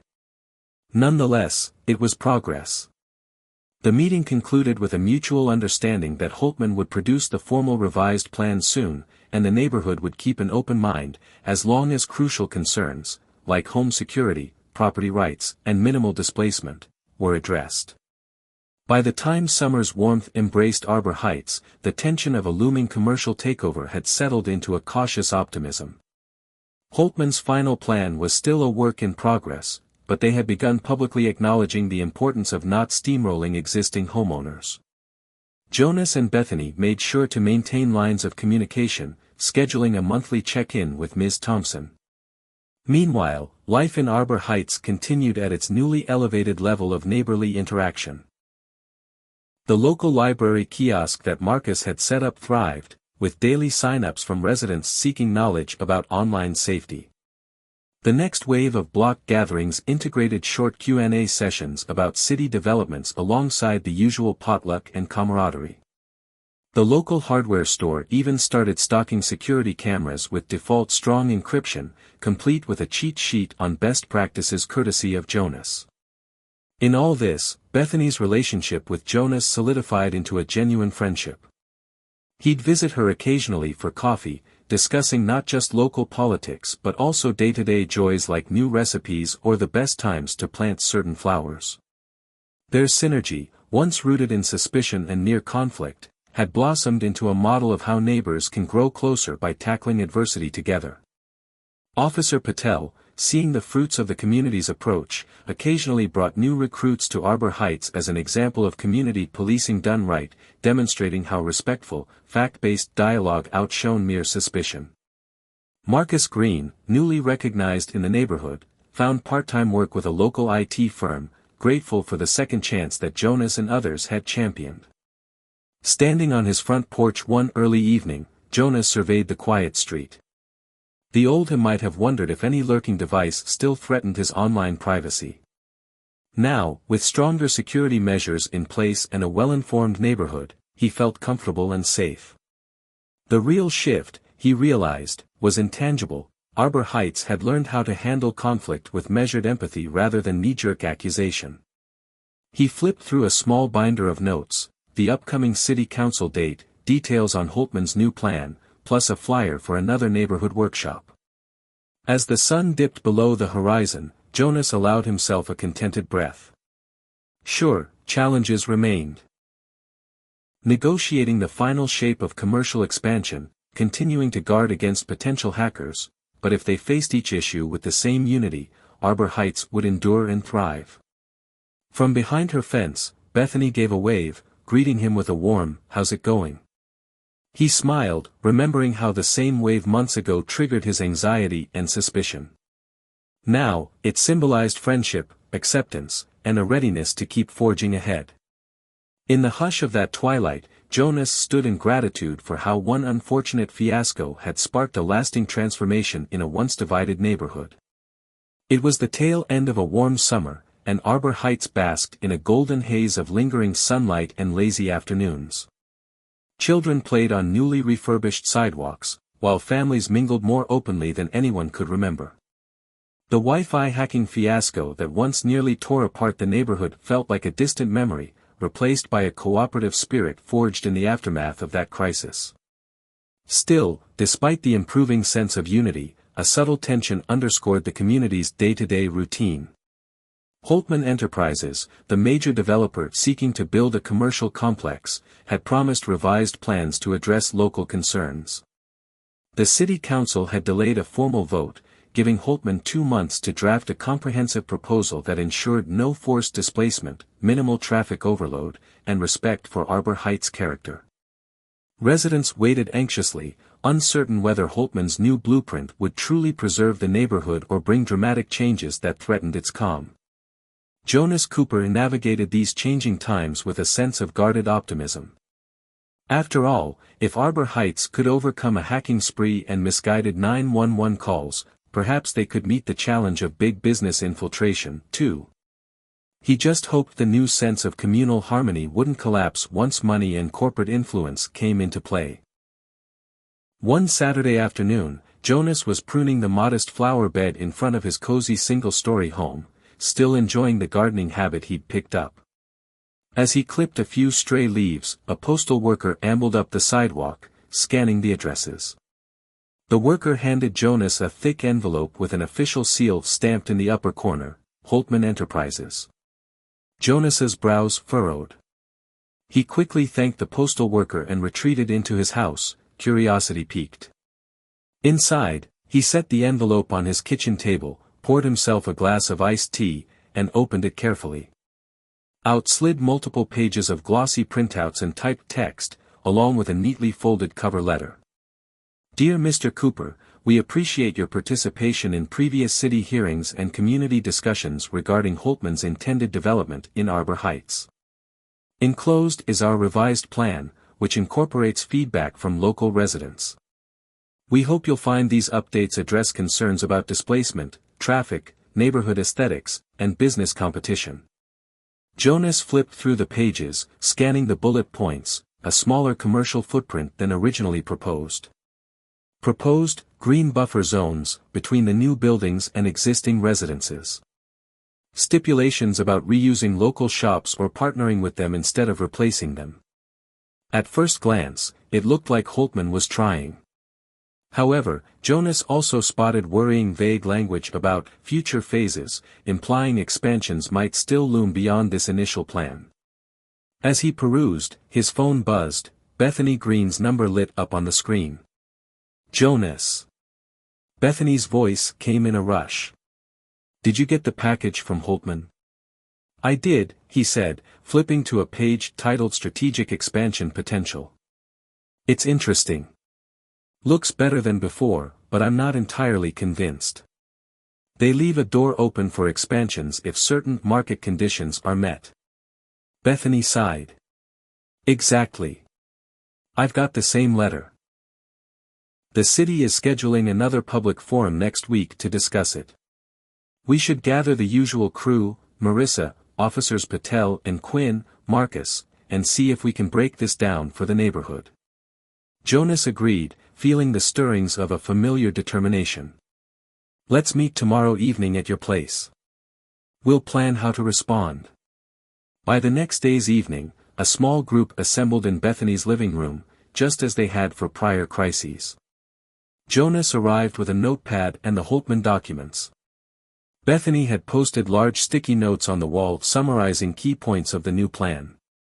Marissa and Gwyn sipped coffee and scribbled disclaimers about city regulations. Officer Patel and Officer Quinn joined in plain clothes, looking relaxed yet prepared to advise on the public safety angle. Marcus, wearing a t-shirt that read "Hackers for Good," hovered near a laptop, ready to research any references that needed fact-checking. Jonas set his envelope down. So let's highlight the pros and cons. On the bright side, Holtman states they won't forcibly buy out homes, they promise a green buffer zone to preserve aesthetics, and they claim local shops will have a chance to relocate inside the new complex at discounted rates. That all sounds positive. Bethany nodded but tapped the strategic expansion potential bullet. Yes, but they also mention expansions if the city offers additional incentives. That leaves us vulnerable to them pushing further once they're established. My worry is a year or two down the road, they'll say, "We need more space." Oops, guess we have to buy out a block or two. Officer Patel looked thoughtful. Legally, they can't force you out. But if property taxes rise or older residents get pressured to sell, that's effectively displacement by financial stress, rather than direct condemnation. Marissa jotted down a note. We should ask Holtman to formalize a cap or boundary that can't be crossed without another hearing. Something legally binding, not just a friendly statement. Jonas snapped his fingers. Exactly. A developer's promise means little if not codified. I also suspect they'll try sweeteners, like donating to local charities or providing certain upgrades. While that might help some aspects of the neighborhood, it can also buy them goodwill so expansions happen with less resistance. Marcus navigated to Holtman's website, scanning their track record with expansions in other towns. Here, Maple Glen. They started with a small complex, then a year in, they lobbied the council to rezone an adjacent block. That's precisely the scenario we're worried about. Bethany's expression hardened. Then we go into the next hearing demanding a legally fixed boundary. If they want expansions, we get an automatic hearing with a supermajority city council vote required. Jonas smiled at Bethany. Look at you, talking about supermajority votes.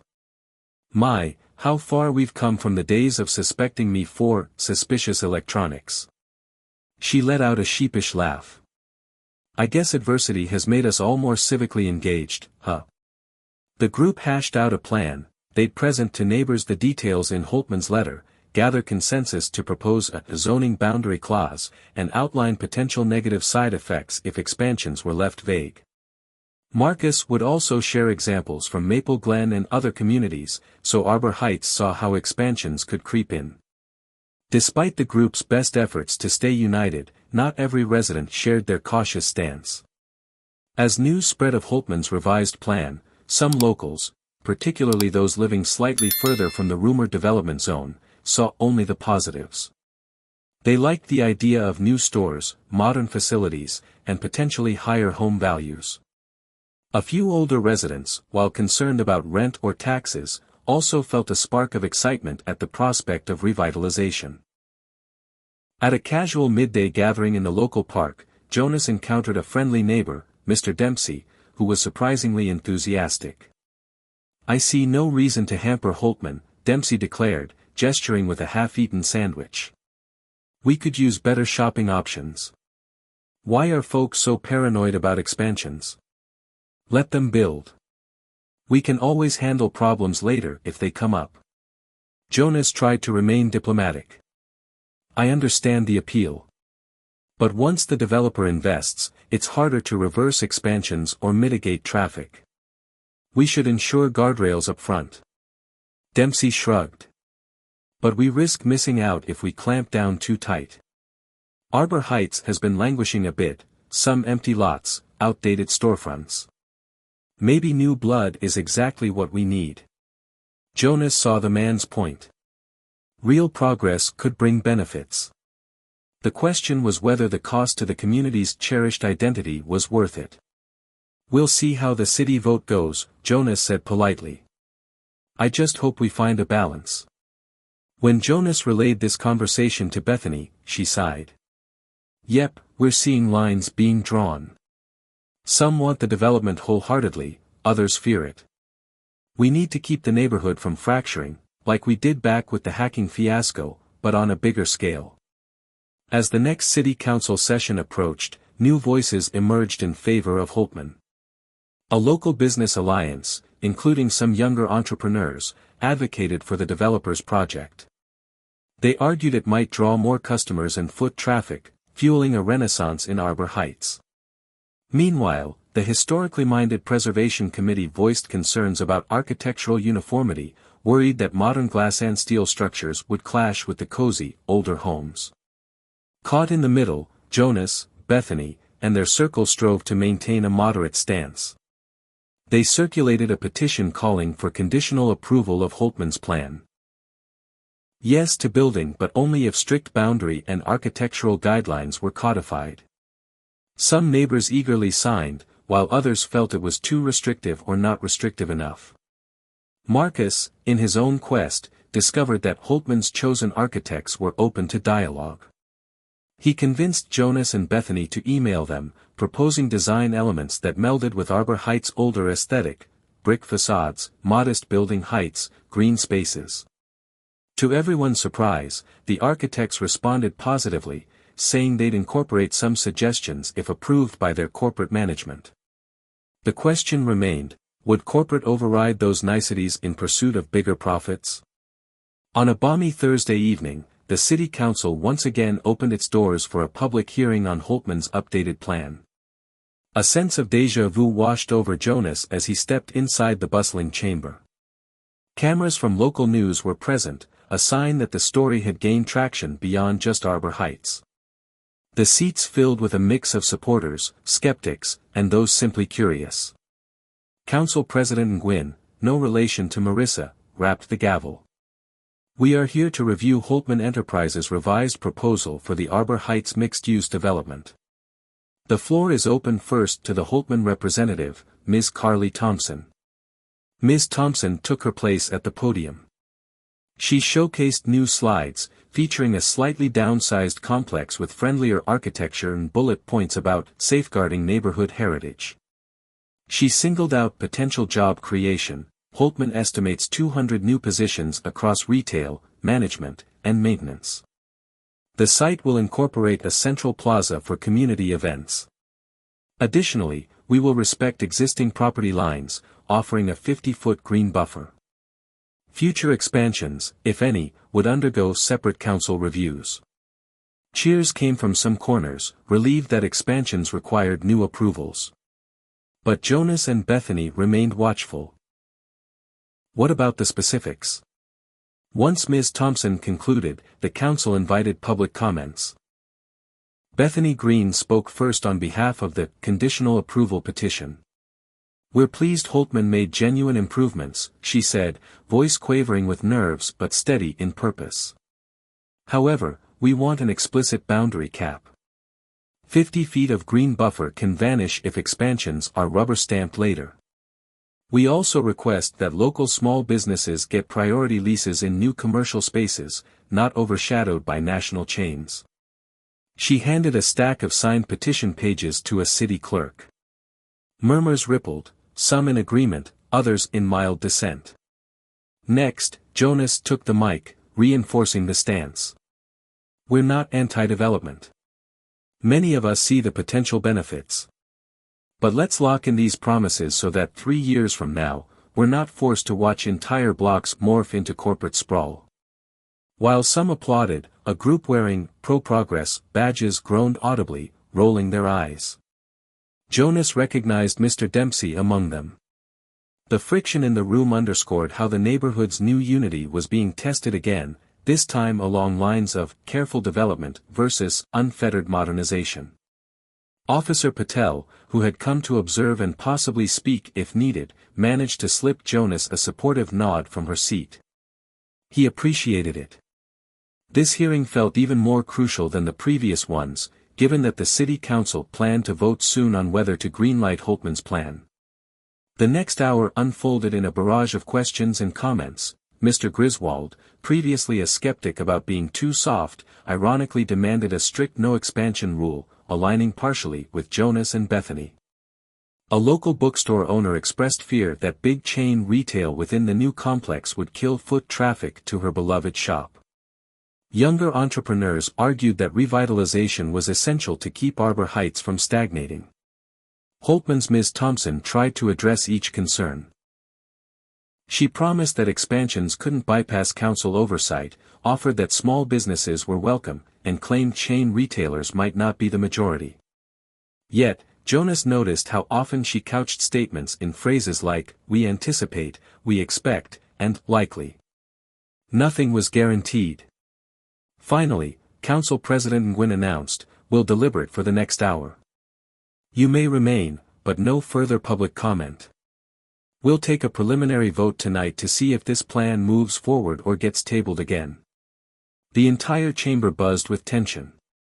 Jonas and Bethany exchanged glances, hearts pounding.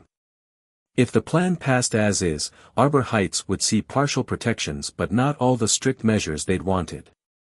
A few supporters of unconditional approval tried to approach Jonas, encouraging him to let the developer proceed, but Jonas politely stood his ground. While the council deliberated in a side room, Ms. Thompson approached Jonas. "Mr. Cooper, Ms. Green," she said quietly, "I sense a real divide in your community. I truly don't want to create animosity. My bosses, though, they push for maximizing potential. I'd like to find a middle ground that satisfies your boundary concerns but keeps the door open for organic growth." Bethany, shoulders tense, replied, "Holtman's track record suggests they often claim organic growth as a reason to gradually buy up more land. Are you prepared to sign something enforceable? A legal boundary that expansions must not cross without a supermajority of the council's vote and direct neighborhood input?" Ms. Thompson hesitated, then nodded. "I can propose that to corporate. If the city council sees a bridging compromise, maybe the plan gains easier passage. Let me talk to them." She hurried off to make a phone call, leaving Jonas and Bethany stunned. Marcus, who had joined them, let out a low whistle. Maybe she's sincere, or maybe it's a tactic. Either way, it's progress, right? Jonas exhaled. If Holtman truly put that in writing, it would address a big chunk of our concerns. But let's see if it's just talk. After the hour of deliberation, the council re-entered the chamber. President Nguyen cleared her throat. "We've heard from all sides. We appreciate Holtman's improvements and the community's thoughtful push for stronger protections. Here's our stance: Holtman's revised proposal is conditionally acceptable, pending an addendum that includes a legally binding boundary limit, plus a set procedure for expansions. We also require language ensuring local business preference in the new complex. If Holtman agrees, we'll schedule a final vote in 2 weeks to confirm. If not, we may reject the plan or table it indefinitely." A wave of chatter rippled through the attendees. Ms. Thompson stood, offering a polite smile. "On behalf of Holtman, we respect your conditions. We'll do our utmost to incorporate the city's requests within that 2-week window." Jonas felt a surge of relief. The entire community, from the older cautious folks to the pro-development crowd, seemed to find some satisfaction in the compromise. Council President Nguyen adjourned the session, letting people file out amid subdued optimism. At the exit, Ms. Thompson approached Jonas once more. "Looks like we're writing that boundary clause after all," she said with a wry grin. "We'll be in touch." Bethany offered a handshake. "Thank you for considering our perspective. We want a bright future for Arbor Heights, but we value the people and history here too." That evening, Jonas returned home, the tension of the hearing still buzzing in his mind. He strolled around his house, checking his router logs, a habit he'd never fully abandoned, then stepped outside to the backyard, where the moonlight painted silver trails across the lawn. The quiet hum of the neighborhood enveloped him, once a place of suspicion, now a place forging a new identity. Moments later, his phone chimed. It was a group message from Marissa, Bethany, and Marcus. Bethany, we did it, guys, at least for now. Thanks to everyone's hard work. Let's keep on this until the final vote. Marissa, so proud of Arbor Heights. This place has come a long way. Marcus, if you need me for data or tech research, I'm here. Sorry again for my past misdeeds. Just happy to see real progress. Jonas typed a short reply, proud to be part of this. Let's meet soon to finalize next steps. Sleep well, everyone. Pocketing his phone, Jonas leaned against his back porch railing, letting the mild summer breeze wash over him. He couldn't help recalling the day he'd first encountered that mysterious device on his Wi-Fi, how a single small threat escalated into a confrontation, a 911 call, and eventually an entire chain of events that changed Arbor Heights. If any lesson stood out, it was that unity forged through adversity could outlast the forces that threatened to tear a community apart, be they tech-savvy pranksters or corporate expansions. He breathed deeply, absorbing the night's stillness. We'll see what Holtman's final plan says, he murmured to himself. But whatever comes, we'll face it together. His gaze drifted over the fence line to Bethany's house, where a faint light glowed in an upstairs window. She was likely reviewing notes or scanning more documents, her unstoppable drive both exasperating and admirable. Jonas couldn't help a small smile. Life was unpredictable, but in Arbor Heights, at least, they were learning how to handle it with empathy, direct communication, and a shared sense of home. A subtle shift had settled over Arbor Heights with the arrival of early autumn. Trees along the neighborhood's winding streets turned golden and amber, leaves drifting onto sidewalks that residents diligently swept. Yet under this picturesque surface, a sense of anticipation festered. Holtman Enterprises was due to unveil its final, revised plan at the upcoming city council session. One that would either confirm or deny the future shape of the community. Jonas Cooper, now something of a local figurehead for balanced development, found himself fielding questions from anxious neighbors almost daily. Some worried about a possible spree of home buyouts if property taxes rose, others feared losing the neighborhood's cozy feel to a sprawling, contemporary development. On the other hand, certain residents looked forward to the promised new shopping options and potential boosts to property values. Each day, Jonas walked past the same porch steps where, not too long ago, he discovered that unknown device piggybacking on his Wi-Fi. He couldn't help thinking about how one small invasion had spiraled into a chain of events that ultimately brought Arbor Heights closer together. The experience had taught him that unity was forged not just by good times, but by collective resolution in the face of adversity. Now, with Holtman's final proposal looming, that unity would be tested again. Amid the swirl of speculation, a new rumor emerged: Holtman might be preparing generous buyout offers for homeowners directly adjacent to the planned development zone. Word spread that a few elderly homeowners on Elmwood Avenue had received discreet letters from Holtman's representatives, hinting at above-market payouts for their properties, if they were open to selling within the next year. One afternoon, as Jonas strolled to the local cafe for a midday coffee, he bumped into Mrs. Delgado, an older woman living on Elmwood. She looked uneasy, clutching a letter in her hand. "Jonas," she said, glancing around to ensure no one overheard, "I got this from Holtman. They say they'd pay me 30% above market if I agree to a private sale before the city finalizes all the boundaries. I love my home, but that's a lot of money." Jonas read the letter quickly. It was polite, making no threats, yet it was undeniably enticement.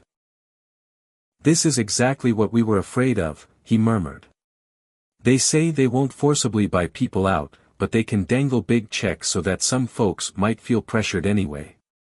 Mrs. Delgado exhaled, eyes shining with uncertainty. "My husband passed away last year, and I'm alone in that big house. The money could help me move nearer my daughter. But I also hate the idea of leaving everything behind because some corporation thinks they can sweet-talk me. What do I do? Jonas placed a reassuring hand on her shoulder.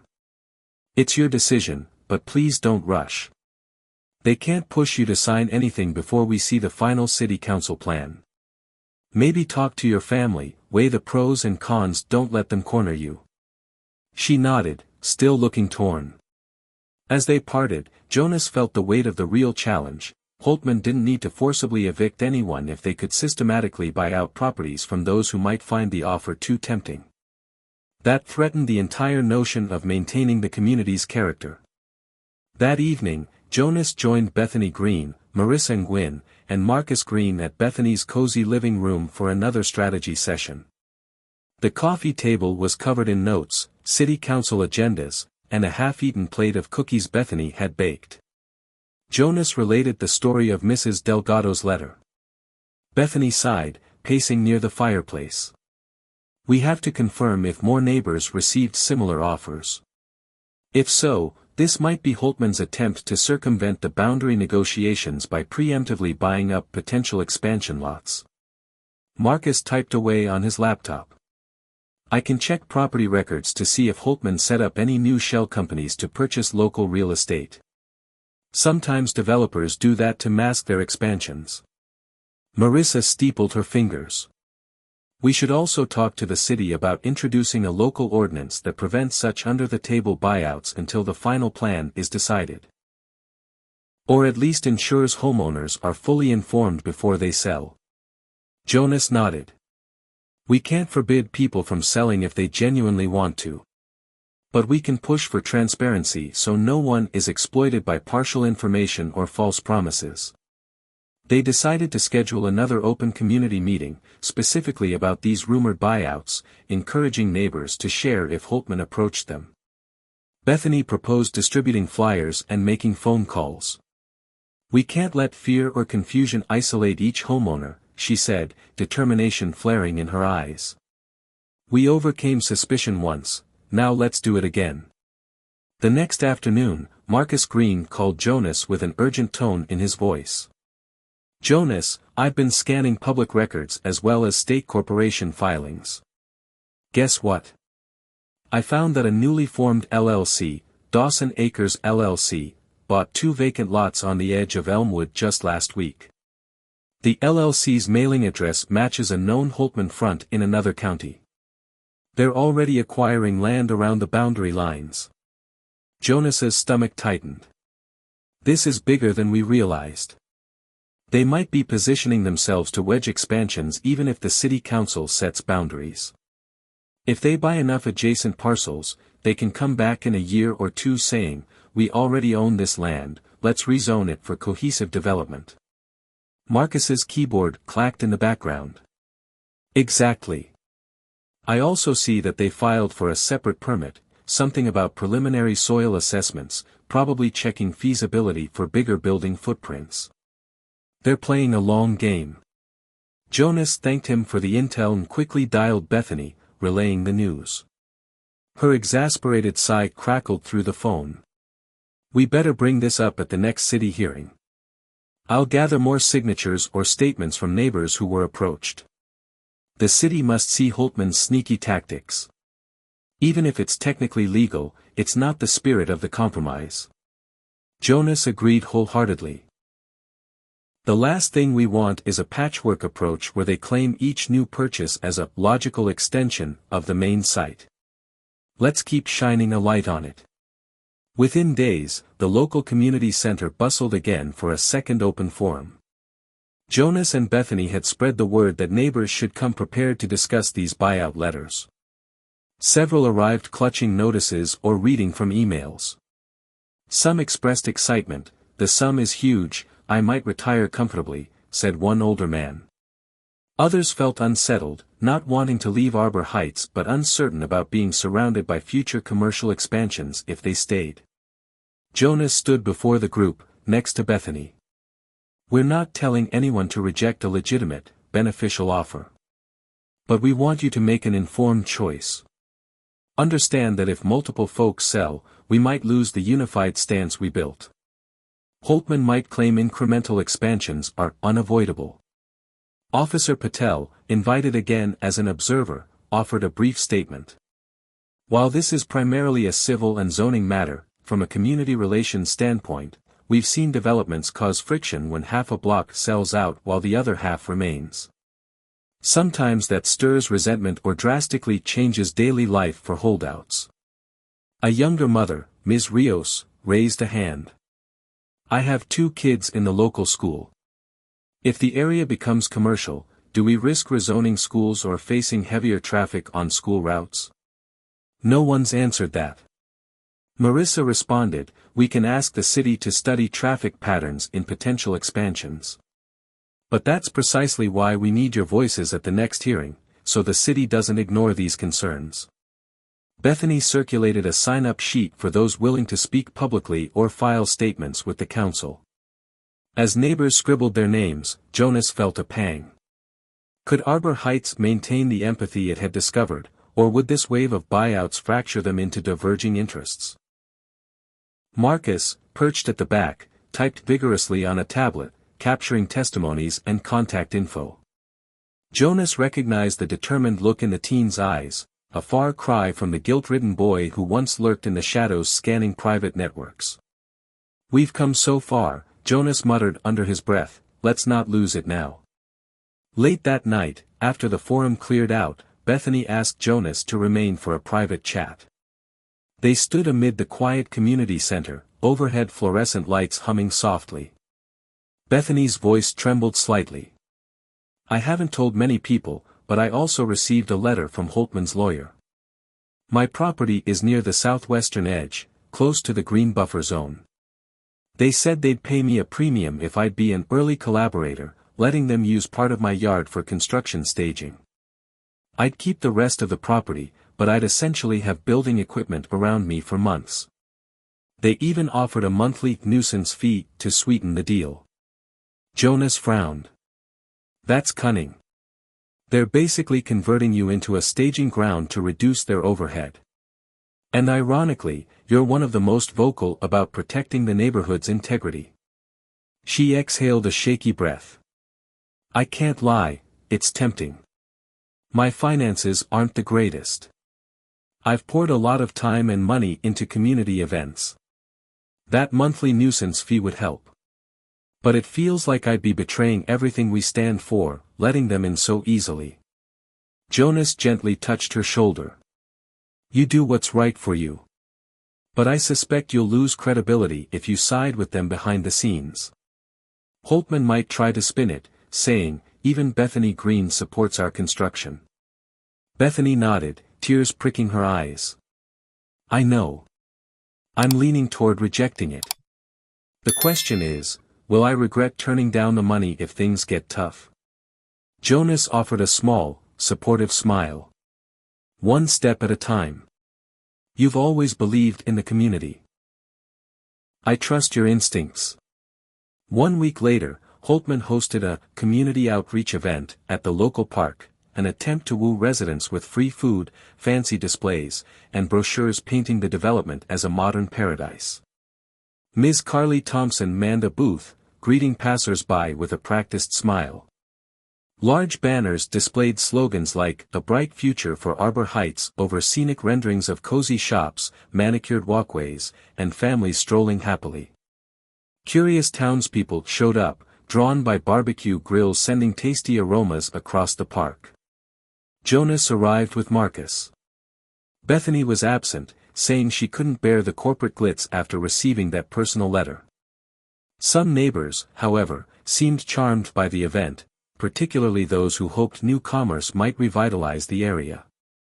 Marcus drifted to a corner where Holtman's staff displayed a scale model of the prospective commercial site, complete with miniature figurines representing shoppers.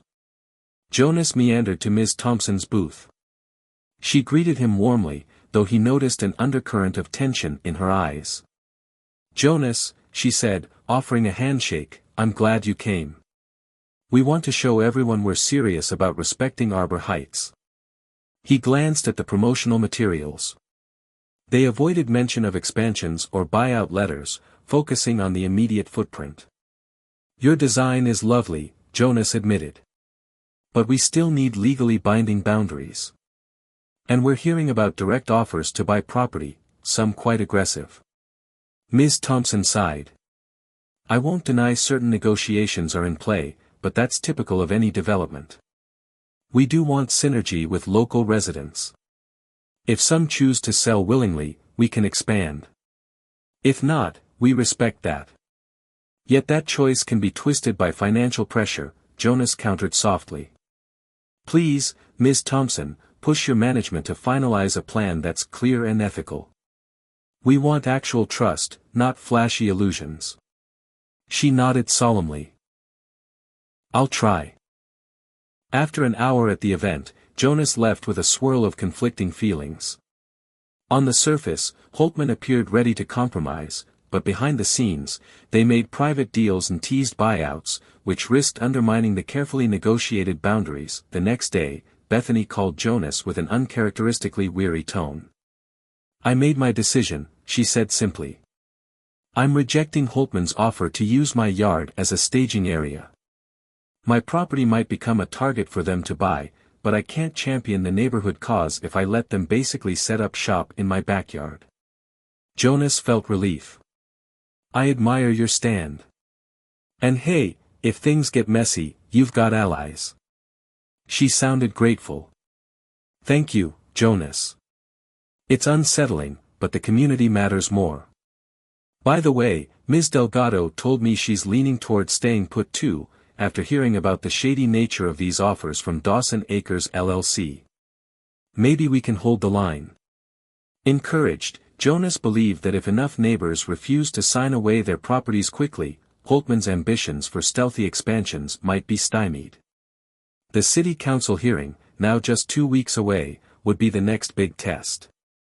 Even as some neighbors rallied to preserve their homes, the underlying friction grew. The pro-development group, spearheaded by folks like Mr. Dempsey, argued at small gatherings that resisting Holtman would hamper progress. They claimed Jonas, Bethany, and their circle were fearmongering, preventing Arbor Heights from modernizing. A few heated sidewalk debates ensued, with accusations of stalling the future and selling out to big business tossed back and forth. One afternoon, Jonas found Mr. Dempsey in a heated argument with an elderly resident, Ms. Rios, by the local grocery store.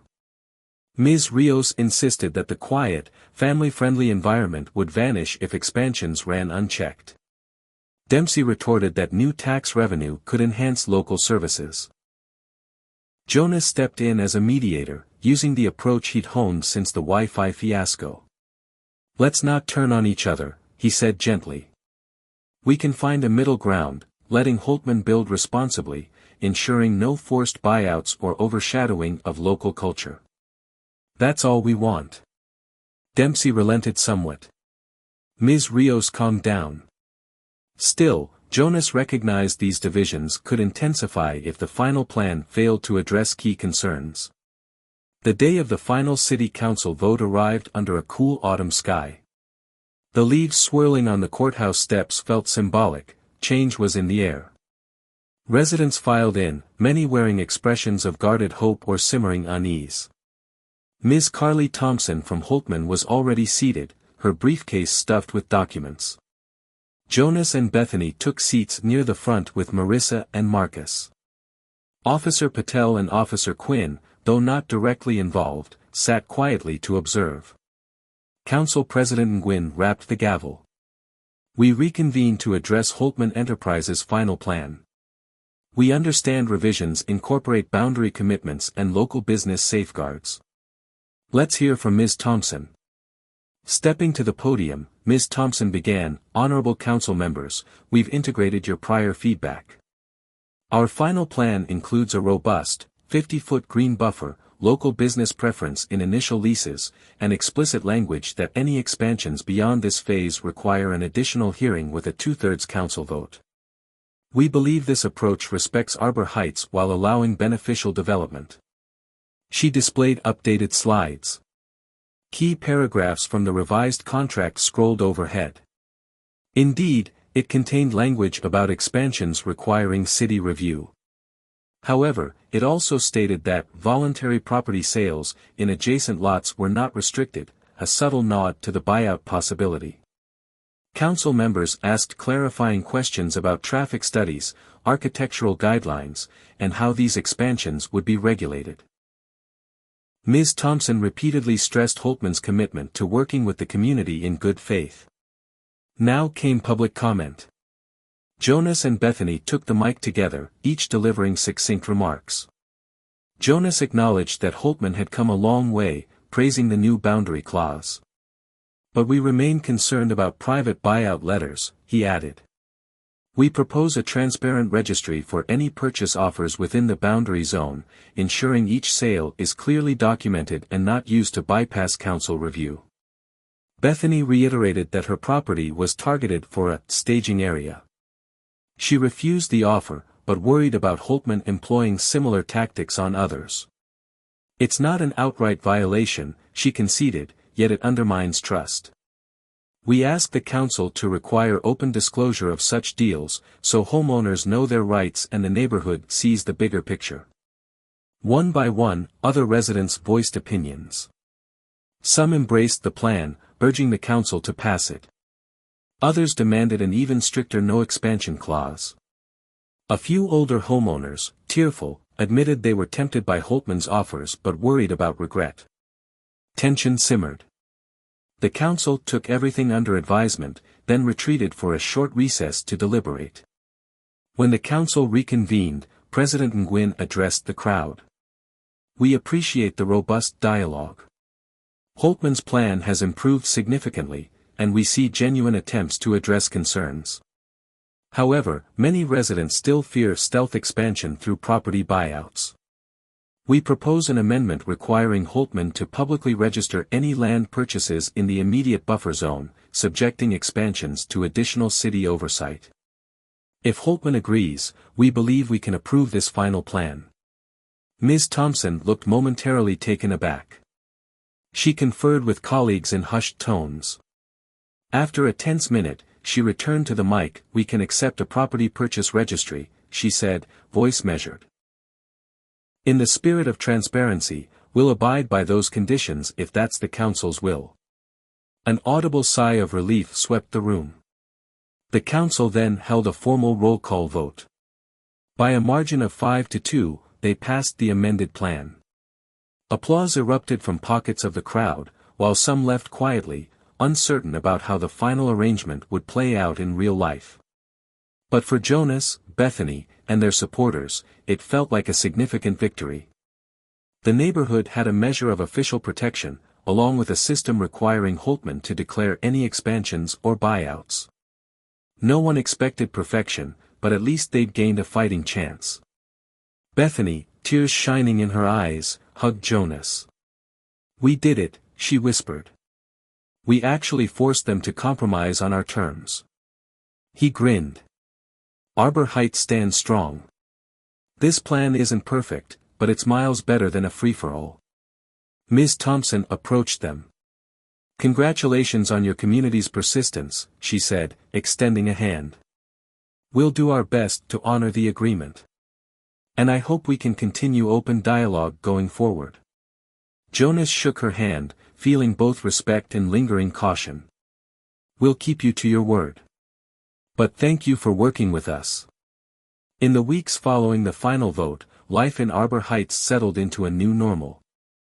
Holtman began preparing to break ground on the designated commercial plot, under the watchful gaze of city inspectors ensuring compliance with the newly minted boundary rules. Some residents braced for construction noise, but the knowledge that expansions couldn't just sprawl unannounced brought relief. The buyout letters didn't vanish completely, but as per the new registry requirement, each offer had to be disclosed to the city. This public transparency meant homeowners felt less pressured, neighbors could see who was being approached, discuss pros and cons, and weigh if they wanted to remain or if leaving was truly in their best interest.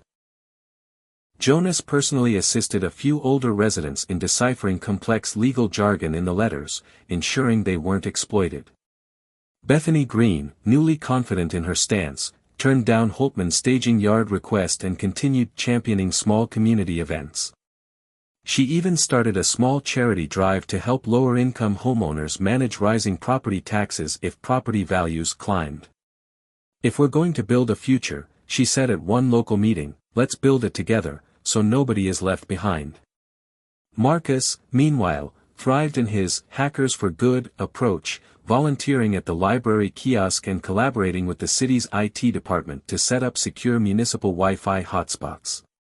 He was forgiven by most neighbors, who now saw him as a local success story, a teen who had pivoted from misguided hacking to public service. Officer Patel commented at a block party, "If you want proof that second chances can yield big results, look at Marcus Green." Jonas, taking a rare moment of quiet, often reflected how differently everything might have turned out if not for the fiasco that started it all. He'd grown closer to many neighbors, found a genuine friend in Bethany, and discovered a calling in bridging gaps, whether digital or civic. The new commercial zone might bring change, some good, some messy, but Arbor Heights had learned to stand together and navigate the complexities with dialogue and empathy. As a final gesture of unity, the community planned a late autumn celebration in the local park, welcoming the official start of construction. Holtman, eager for positive public relations, sponsored half the event, providing tents, refreshments, and a stage for local performers. Jonas and Bethany oversaw the schedule, ensuring it included both light-hearted festivities, live music, barbecue, children's games, and serious informational booths, including the new property sale registry forms for anyone curious. Under crisp skies mottled by drifting leaves, families gathered on blankets while music played. A few Holtman representatives smiled tensely from their sponsor booth, aware that while an agreement had been forged, a watchful neighborhood meant no easy expansions in the future. Jonas chatted with Ms. Thompson briefly. She gave a cautious but cordial nod, acknowledging that so far, the arrangement held steady. Marcus ran a small, Tech for All stand, demonstrating security tips and helping older residents install anti-malware apps on their phones. He even taught a short session on recognizing phishing emails, receiving appreciative claps from folks who once only knew him as the boy who snuck onto their networks. At the day's end, the music quieted for a short speech. Bethany, stepping up on a small stage, cleared her throat. "Arbor Heights has come a long way. We faced a hacking scare, overcame suspicions, and confronted a big development. We learned to talk first, gather facts, and stand together. Whatever changes come, I believe we can handle them by staying united. Thanks for being the best neighbors anyone could ask for." A wave of applause swept through the park. Jonas joined Bethany on stage, quietly adding, "I echo that. This neighborhood taught me about compassion, resilience, and the power of second chances. Whether in technology, personal mistakes, or major developments, understanding one another matters more than anything." Their short remarks ended in cheers, and the crowd dispersed into a mellow early evening glow. In that moment, Jonas felt a sense of closure. The fiasco that began with a single unauthorized Wi-Fi device had led to a new identity for Arbor Heights, a place not without disputes, but one that knew how to face them constructively. As dusk fell, Jonas strolled home, passing by the same houses that once dripped with suspicion. Lights in windows glowed warmly, the hum of a contented community. Upon reaching his front yard, he paused to admire his small flower bed, now withered from the autumn chill but still a symbol of personal growth. Then he spotted Bethany Green at her fence, waving. "Hey," she called softly, stepping forward. "Today was good, wasn't it? Feels like we're stepping into a calmer chapter, despite the development looming." Jonas nodded, crossing to meet her at the fence. "Yeah, we might see construction noise soon, but we have frameworks in place. No more secret expansions, no forced buyouts. We keep verifying, keep each other informed." She smiled. "It's funny, isn't it? We started out on such terrible footing, me suspecting you of who knows what, and now we're practically the neighborhood's problem-solving duo." His eyes crinkled with amusement. "Life's unpredictable.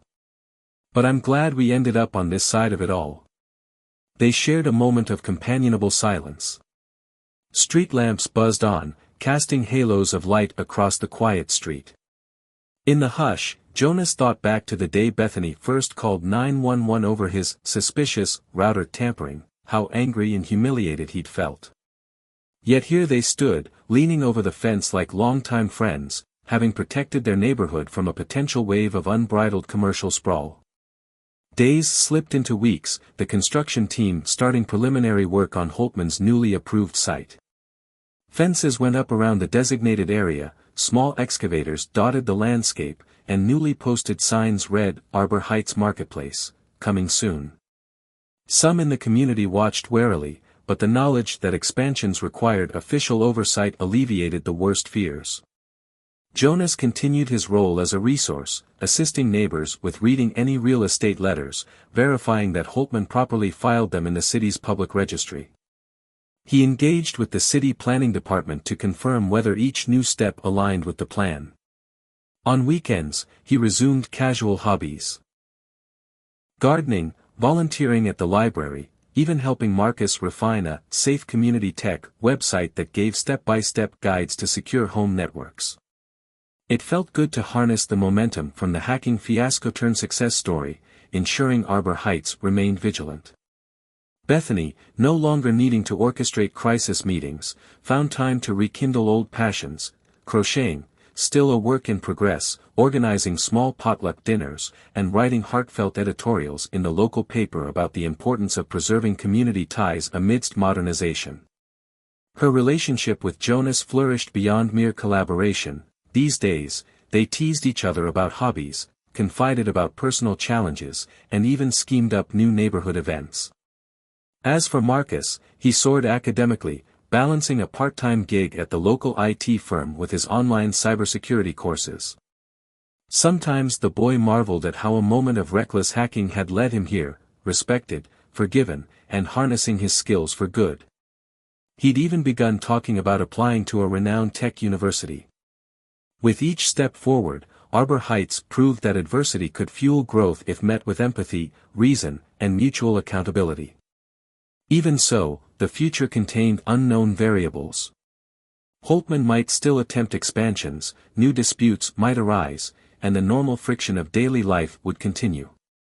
But the residents carried a blueprint now, a blueprint of communication, verifying facts before reacting, and trusting in the resilience they'd forged together. One crisp evening, Jonas, Bethany, Marcus, Marissa, and Officer Patel gathered on Jonas's front porch just to relax, no urgent meeting, no city hearing. Instead, they brought drinks and light snacks, enjoying each other's company. The air was cool, leaves rustling on the sidewalk. Over a small speaker, soft music played. "Feels nice, doesn't it?" Marissa commented, sipping her tea. "All that intensity, day after day, and now we get a moment to breathe." Marcus nodded. "But we can't get complacent. We have to watch how Holtman's project unfolds. Ensure they follow the new restrictions." Bethany patted his arm. "We will, but we also deserve to celebrate the fact we reached an actual compromise. We didn't just chase them away, nor did they steamroll us. That's huge." Officer Patel, leaning against the porch railing, observed them fondly. "I remember back when I first stepped onto Jonas's porch, responding to a call about suspicious activity. Never would have guessed you'd all become the neighborhood's guiding voices." Jonas chuckled, recalling that pivotal moment. "Indeed. Hard to believe how something so stressful could spark so much positive change." He paused, then raised his glass of sparkling cider. "To Arbor Heights, proof that real solutions come from listening, verifying facts, and standing together." They clinked glasses under the soft porch light, a quiet toast to everything that had tested and ultimately strengthened them. The night stretched on with easy conversation, discussing the best pizza place in town, teasing Marcus about a new tech gadget, and planning small gatherings for the upcoming holiday season. After they parted ways, Jonas lingered on the porch, arms folded as he gazed at the street. The hush of the late hour enveloped him like a comforting promise. He thought of the next day, the next year, the next decade. Challenges would arise, he was certain of it. But Arbor Heights had discovered a blueprint for handling adversity, a delicate combination of collective vigilance, open dialogue, and an unwavering commitment to the well-being of every resident. As the autumn breeze carried a faint hint of approaching winter, Jonas Cooper stepped inside, his heart full of gratitude. This was more than just a neighborhood now, it was a place that had looked fear in the eye and chosen empathy instead. And that choice, repeated time and again, was forging a legacy of resilience and unity that would guide them through all the unknown tomorrows. Summer had softly segued into autumn in Arbor Heights, leaving behind the warm breezes and ushering in cooler evenings. The big city council vote on Holtman Enterprises' amended plan had happened only weeks earlier, and while it brought relief to many, the reverberations of that decision continued to ripple across the neighborhood. Jonas Cooper, now recognized by neighbors as a calm mediator, had noticed a new pattern emerging: people were both optimistic and restless. The final plan included the newly minted boundary clause, ensuring expansions would require public registry of property purchases. That clause had prevented an immediate land grab, but rumors persisted that Holtman still wanted more. Some folks believed the compromise was just a temporary calm before the next storm. Bent over his modest front yard flower bed, Jonas found his mind churning with these thoughts. The flowers he'd planted in early summer were fading, but he'd discovered a new hobby in preparing the soil for cooler season blooms. Despite the tension swirling about future developments, he found solace in nurturing something tangible and grounded. As he tidied the garden, Bethany Green approached, hugging a sheaf of papers to her chest. She gave Jonas a quick wave. "Mind if I interrupt your green thumb session?" she asked lightly. He smiled. "Not at all. Garden can wait. What's on your mind?" Bethany exhaled, her posture suggesting she'd been carrying a burden. "I've been hearing a new set of rumors. Some staff from Holtman's architectural wing might be pushing for an additional complex, like a sports center or something, beyond the designated zone. It's not official, but it's enough to worry me." Jonas's jaw tightened. They can't just build outside the zone without city approval. That was the whole point of the new restrictions. Bethany nodded. "True, but if the developer is testing the waters, maybe meeting with small groups of residents to gauge interest in selling or overshadowing new corners of the neighborhood, it could cause the same anxiety all over again." She mentioned a friend who lived near the southwestern edge, who'd received a sports facility inquiry letter from an unnamed group that might be connected to Holtman.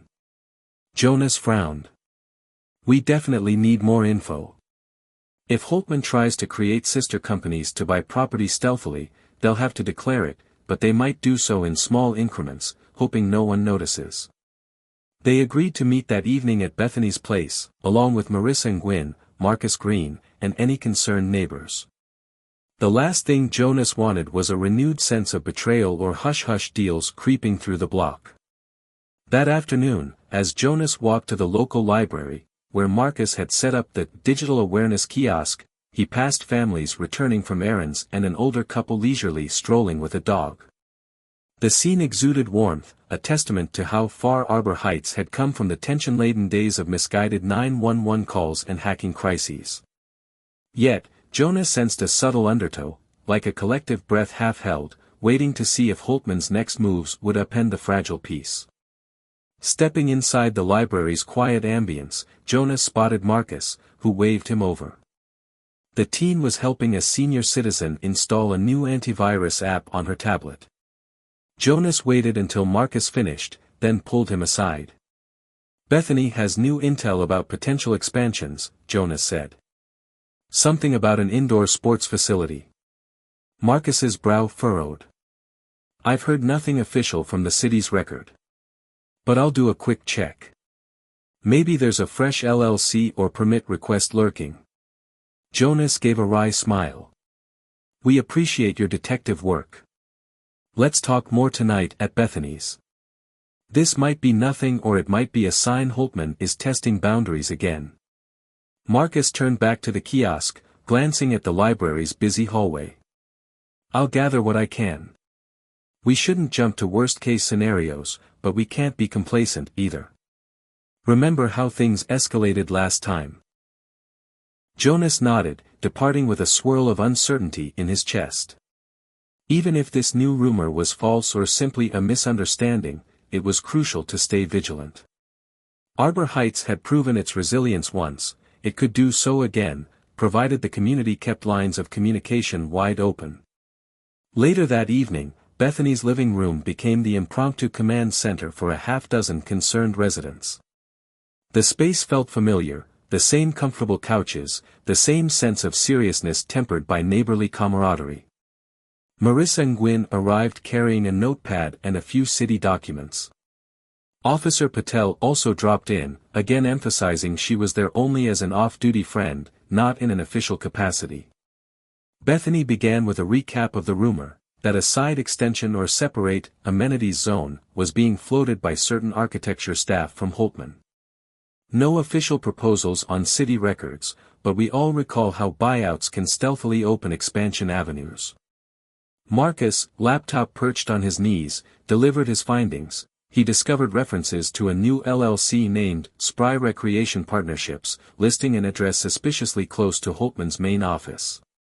No direct link existed yet, but patterns mirrored how Holtman had formed Dawson Acres LLC. It might be them, Marcus concluded. They could be fronting the next wave of purchases. Marissa sighed.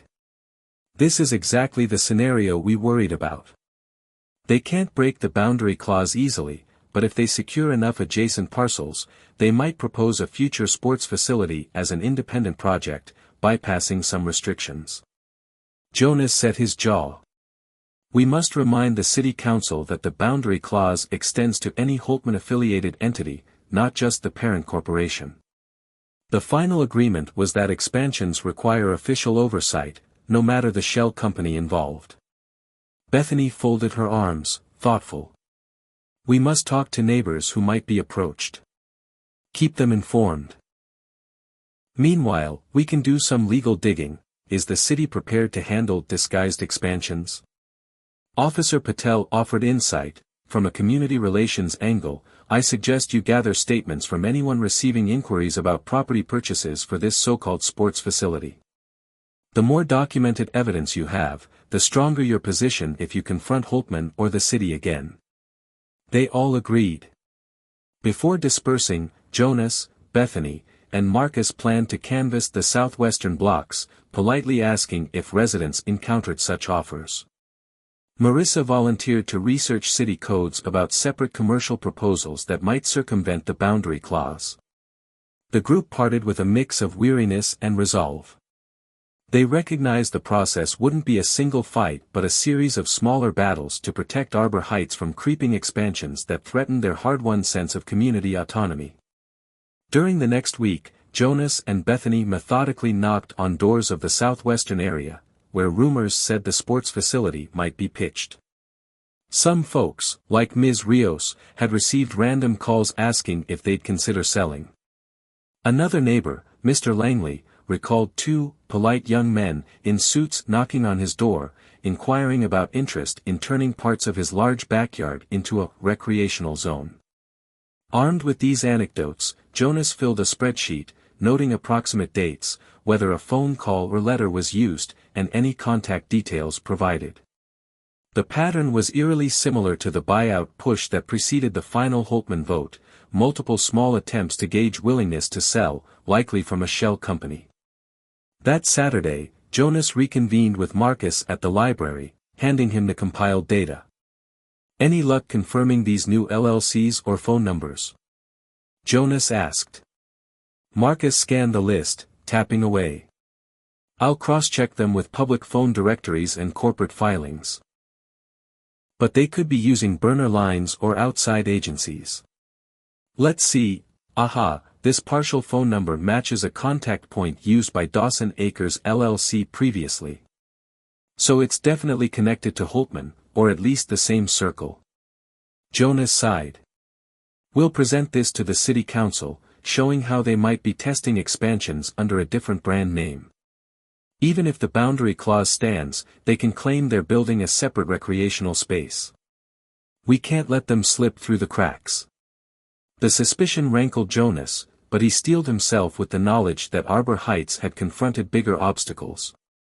They had a network of supportive neighbors who learned how to unify rather than unravel. Word spread of the rumored sports facility. Some younger residents perked up, saying an indoor pool or gym might benefit the area, especially for youth activities. But older or more privacy-minded folks balked at the idea of bright lights, late-night noise, or increased traffic. The debate revived the old lines between pro-development voices and cautious preservationists. Even Jonas found himself approached by one of the newly minted Pro Sports Center group members. "Look, Jonas," said a tall man in workout gear, "this is progress, right? You can't cling to your garden and quiet streets forever. The city grows, we need recreational places. Let them build."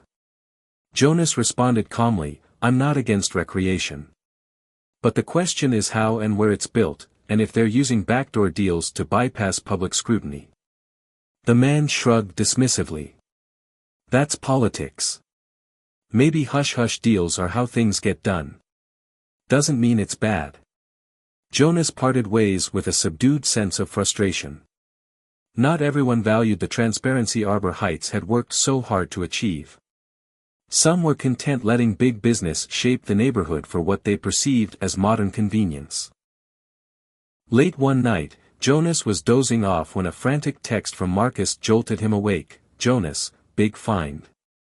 I discovered a partial blueprint referencing an Arbor Heights Recreation and Commerce Annex. Possibly the sports facility plus more shops. Downloaded from a hidden subfolder on Holtman's website." Startled, Jonas called Marcus. The teen's excitement crackled through the phone. "It's basically a concept outline. It's not final or publicly posted, but it references expansions beyond the original boundary. Looks like they want to slip it in as a Phase 2 once they've secured more land." Jonas felt a chill. This means Holtman might intend to systematically buy southwestern lots, wait a year or two, then propose the second phase. The city council might re-argue, but with partial land in Holtman's control, that re-arguing could be skewed. "Exactly," Marcus agreed. "We can't let them gather land quietly. The boundary clause says expansions need new hearings, but if Holtman already owns half the block, the pressure might be huge." Jonas exhaled a tense breath. "We need to bring this to the city's attention soon. Even if it's not official, it shows intent. Let me call Bethany and set up a meeting tomorrow." "Good work, Marcus." As Jonas hung up, he realized just how precarious Arbor Heights' situation remained. Holtman was playing a long game, and the neighborhood had to remain proactive, again. By the next morning, Jonas had alerted Bethany and Marissa, who in turn quickly gathered the usual group. They forwarded the partial blueprint to Council President Nguyen with a note explaining Marcus's discovery. A special council session was scheduled, this time focusing on Phase 2 concerns, even though Holtman insisted no second phase was currently planned. Inside City Hall's smaller meeting room, Jonas, Bethany, and Marcus sat opposite Ms. Carly Thompson and two Holtman legal representatives. Council President Nguyen presided, flanked by a few staffers. Jonas presented the partial blueprint, courtesy of Marcus's sleuthing. Bethany addressed Ms. Thompson. "We're concerned. This document references expansions beyond the official boundary, naming the southwestern lots. We also have logs of suspicious buyout attempts. This contradicts your stated commitment to transparency." One Holtman lawyer, an older gentleman in a sharp suit, tried to deflect. "This so-called blueprint is an internal concept for potential future developments across multiple towns. It's not specifically tied to Arbor Heights. We disclaim any final intentions." Marcus, nervously clearing his throat, said, "The references to Arbor Heights Recreation and Commerce Annex are pretty explicit, sir. And the file path in your website subdirectory used the same code name we found on your Dawson Acres LLC documents. Ms. Thompson frowned but held her composure. We apologize if this created confusion. Our design teams often brainstorm expansions. That doesn't mean we've committed to building them here. We'd have to comply with boundary clauses, after all. Council President Nguyen tapped a pen.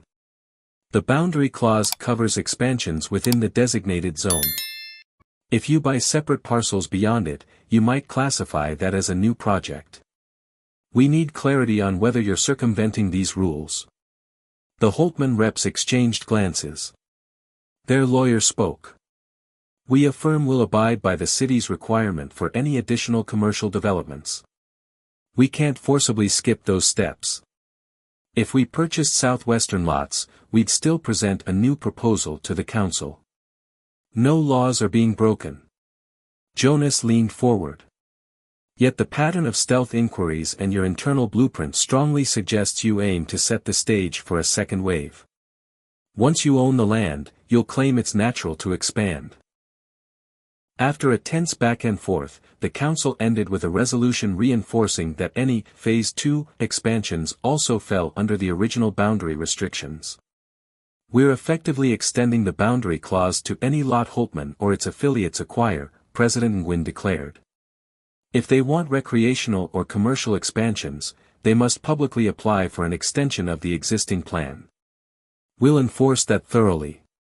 Though it wasn't a direct condemnation, it reassured Jonas and Bethany that the city recognized Holtman's behind-the-scenes maneuvers. The developers' team looked annoyed but didn't protest. They left the session with forced cordial smiles, while Jonas, Bethany, and Marcus felt a guarded relief. In the weeks that followed, Holtman's official site preparation advanced within the original boundary zone, while southwestern expansions remained locked in speculation.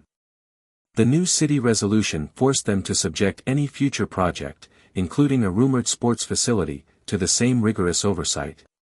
Meanwhile, the transparency requirement meant any newly purchased parcel by Holtman or their affiliates popped up on a public registry, alerting neighbors at once. Though tensions persisted, some older folks still felt anxious, some younger families thirsted for new amenities, the community at least had a robust system. The fiasco that once was purely about hacking and mistrust had expanded into a broader exercise in citizen engagement. Jonas found it remarkable how the neighborhood consistently rose to challenges through dialogue rather than letting fear or apathy fester. Bethany, for her part, expressed relief each day she checked her mailbox and found no new offers from Holtman. She resumed normal life, crocheting improved, potluck dinners resumed, and she even teased Jonas about him being so civic-minded that he might run for city council someday. Jonas laughed off the idea, preferring to help from a grassroots level. Marcus continued balancing his IT job and cybersecurity courses. He occasionally discovered small anomalies, like domain registrations for new Holtman Shell LLCs, but each time, the new city guidelines forced public acknowledgement of any property purchase. The result was a neighborhood that no longer waited passively for corporations to define their fate. Instead, they proactively used the laws they'd helped shape. One crisp evening, Jonas walked home along a quiet street, noticing the gentle glow from porch lights across houses, each a testament to the bond that had formed among neighbors. In some intangible way, Arbor Heights had outgrown the naive assumption that all would remain static, just as it had outgrown the hostility that once marred its unity. The threat of expansion still loomed, but the people had found their voice, set rules, and proven they wouldn't be bypassed in silence. As Jonas unlocked his front door, he reflected on how this story had begun with a stolen Wi-Fi connection, a single intrusion that had triggered an entire community's awakening. Now, they faced a corporate giant with cunning lawyers and deep pockets. And yet, that same community spirit gave them a chance to shape their future on their own terms. Tucking away his keys, Jonas felt a calm sense of resolve. Arbor Heights remained a place of empathy, vigilance, and neighborly care, and for now, that was enough to guide them through whatever expansions or challenges might come next. A few months after the City Council's extended boundary ruling, Arbor Heights pulsed with the sights and sounds of ongoing construction. Holtman Enterprises had broken ground on their carefully approved commercial complex, complete with a 50-foot green buffer and transparent registry for any adjacent property purchases. Heavy machinery rolled down main roads, while neon-vested workers hammered and welded, shaping the emergent Arbor Heights marketplace. Jonas Cooper, glancing out his front window at the hum of activity in the distance, marveled at how a once quiet neighborhood had adjusted to this new normal. He recalled the swirl of controversies, hackers, misguided 911 calls, a corporate incursion, and realized that through it all, the community had discovered a deeper unity.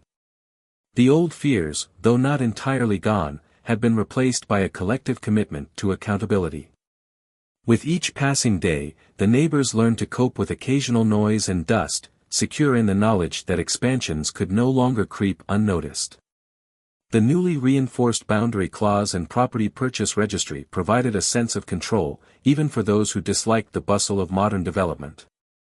And if a rumored sports facility or second-phase annex tried to slip in, Jonas, Bethany Green, and the watchful eyes of Arbor Heights would be ready.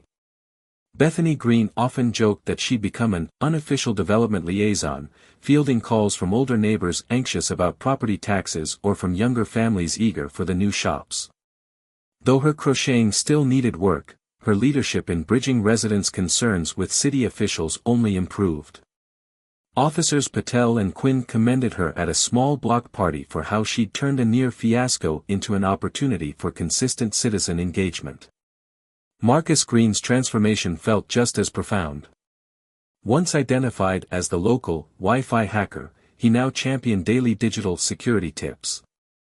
Whenever a resident spotted suspicious phone calls or questionable texts referencing real estate deals, Marcus was the first line of defense, fact-checking phone numbers, verifying legitimacy, and ensuring no quiet infiltration threatened the southwestern lots.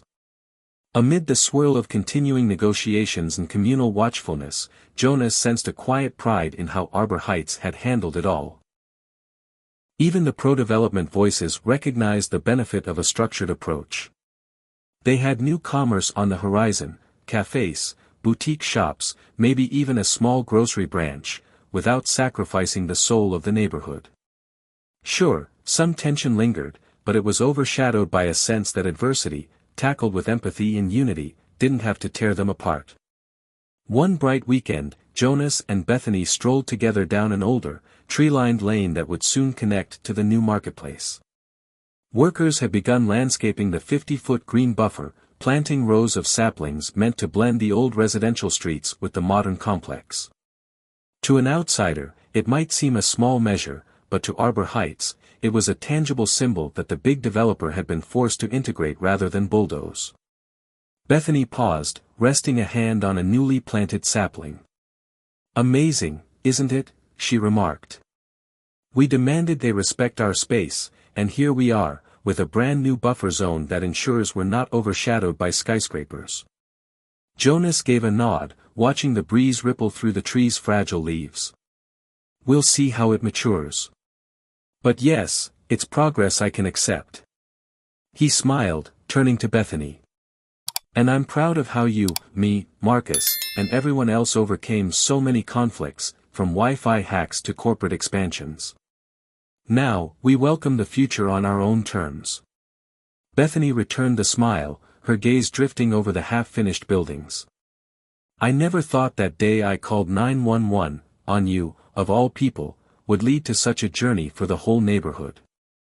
It's humbling how a single misunderstanding can spark a deeper understanding in the end." Jonas chuckled softly. "Life is full of irony. But I'll take the outcome we have now, over the paranoia and chaos that once plagued Arbor Heights."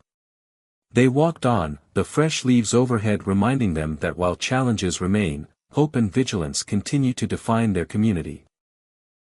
The modern complex might soon open, bringing new rhythms and faces to the neighborhood, but they were ready.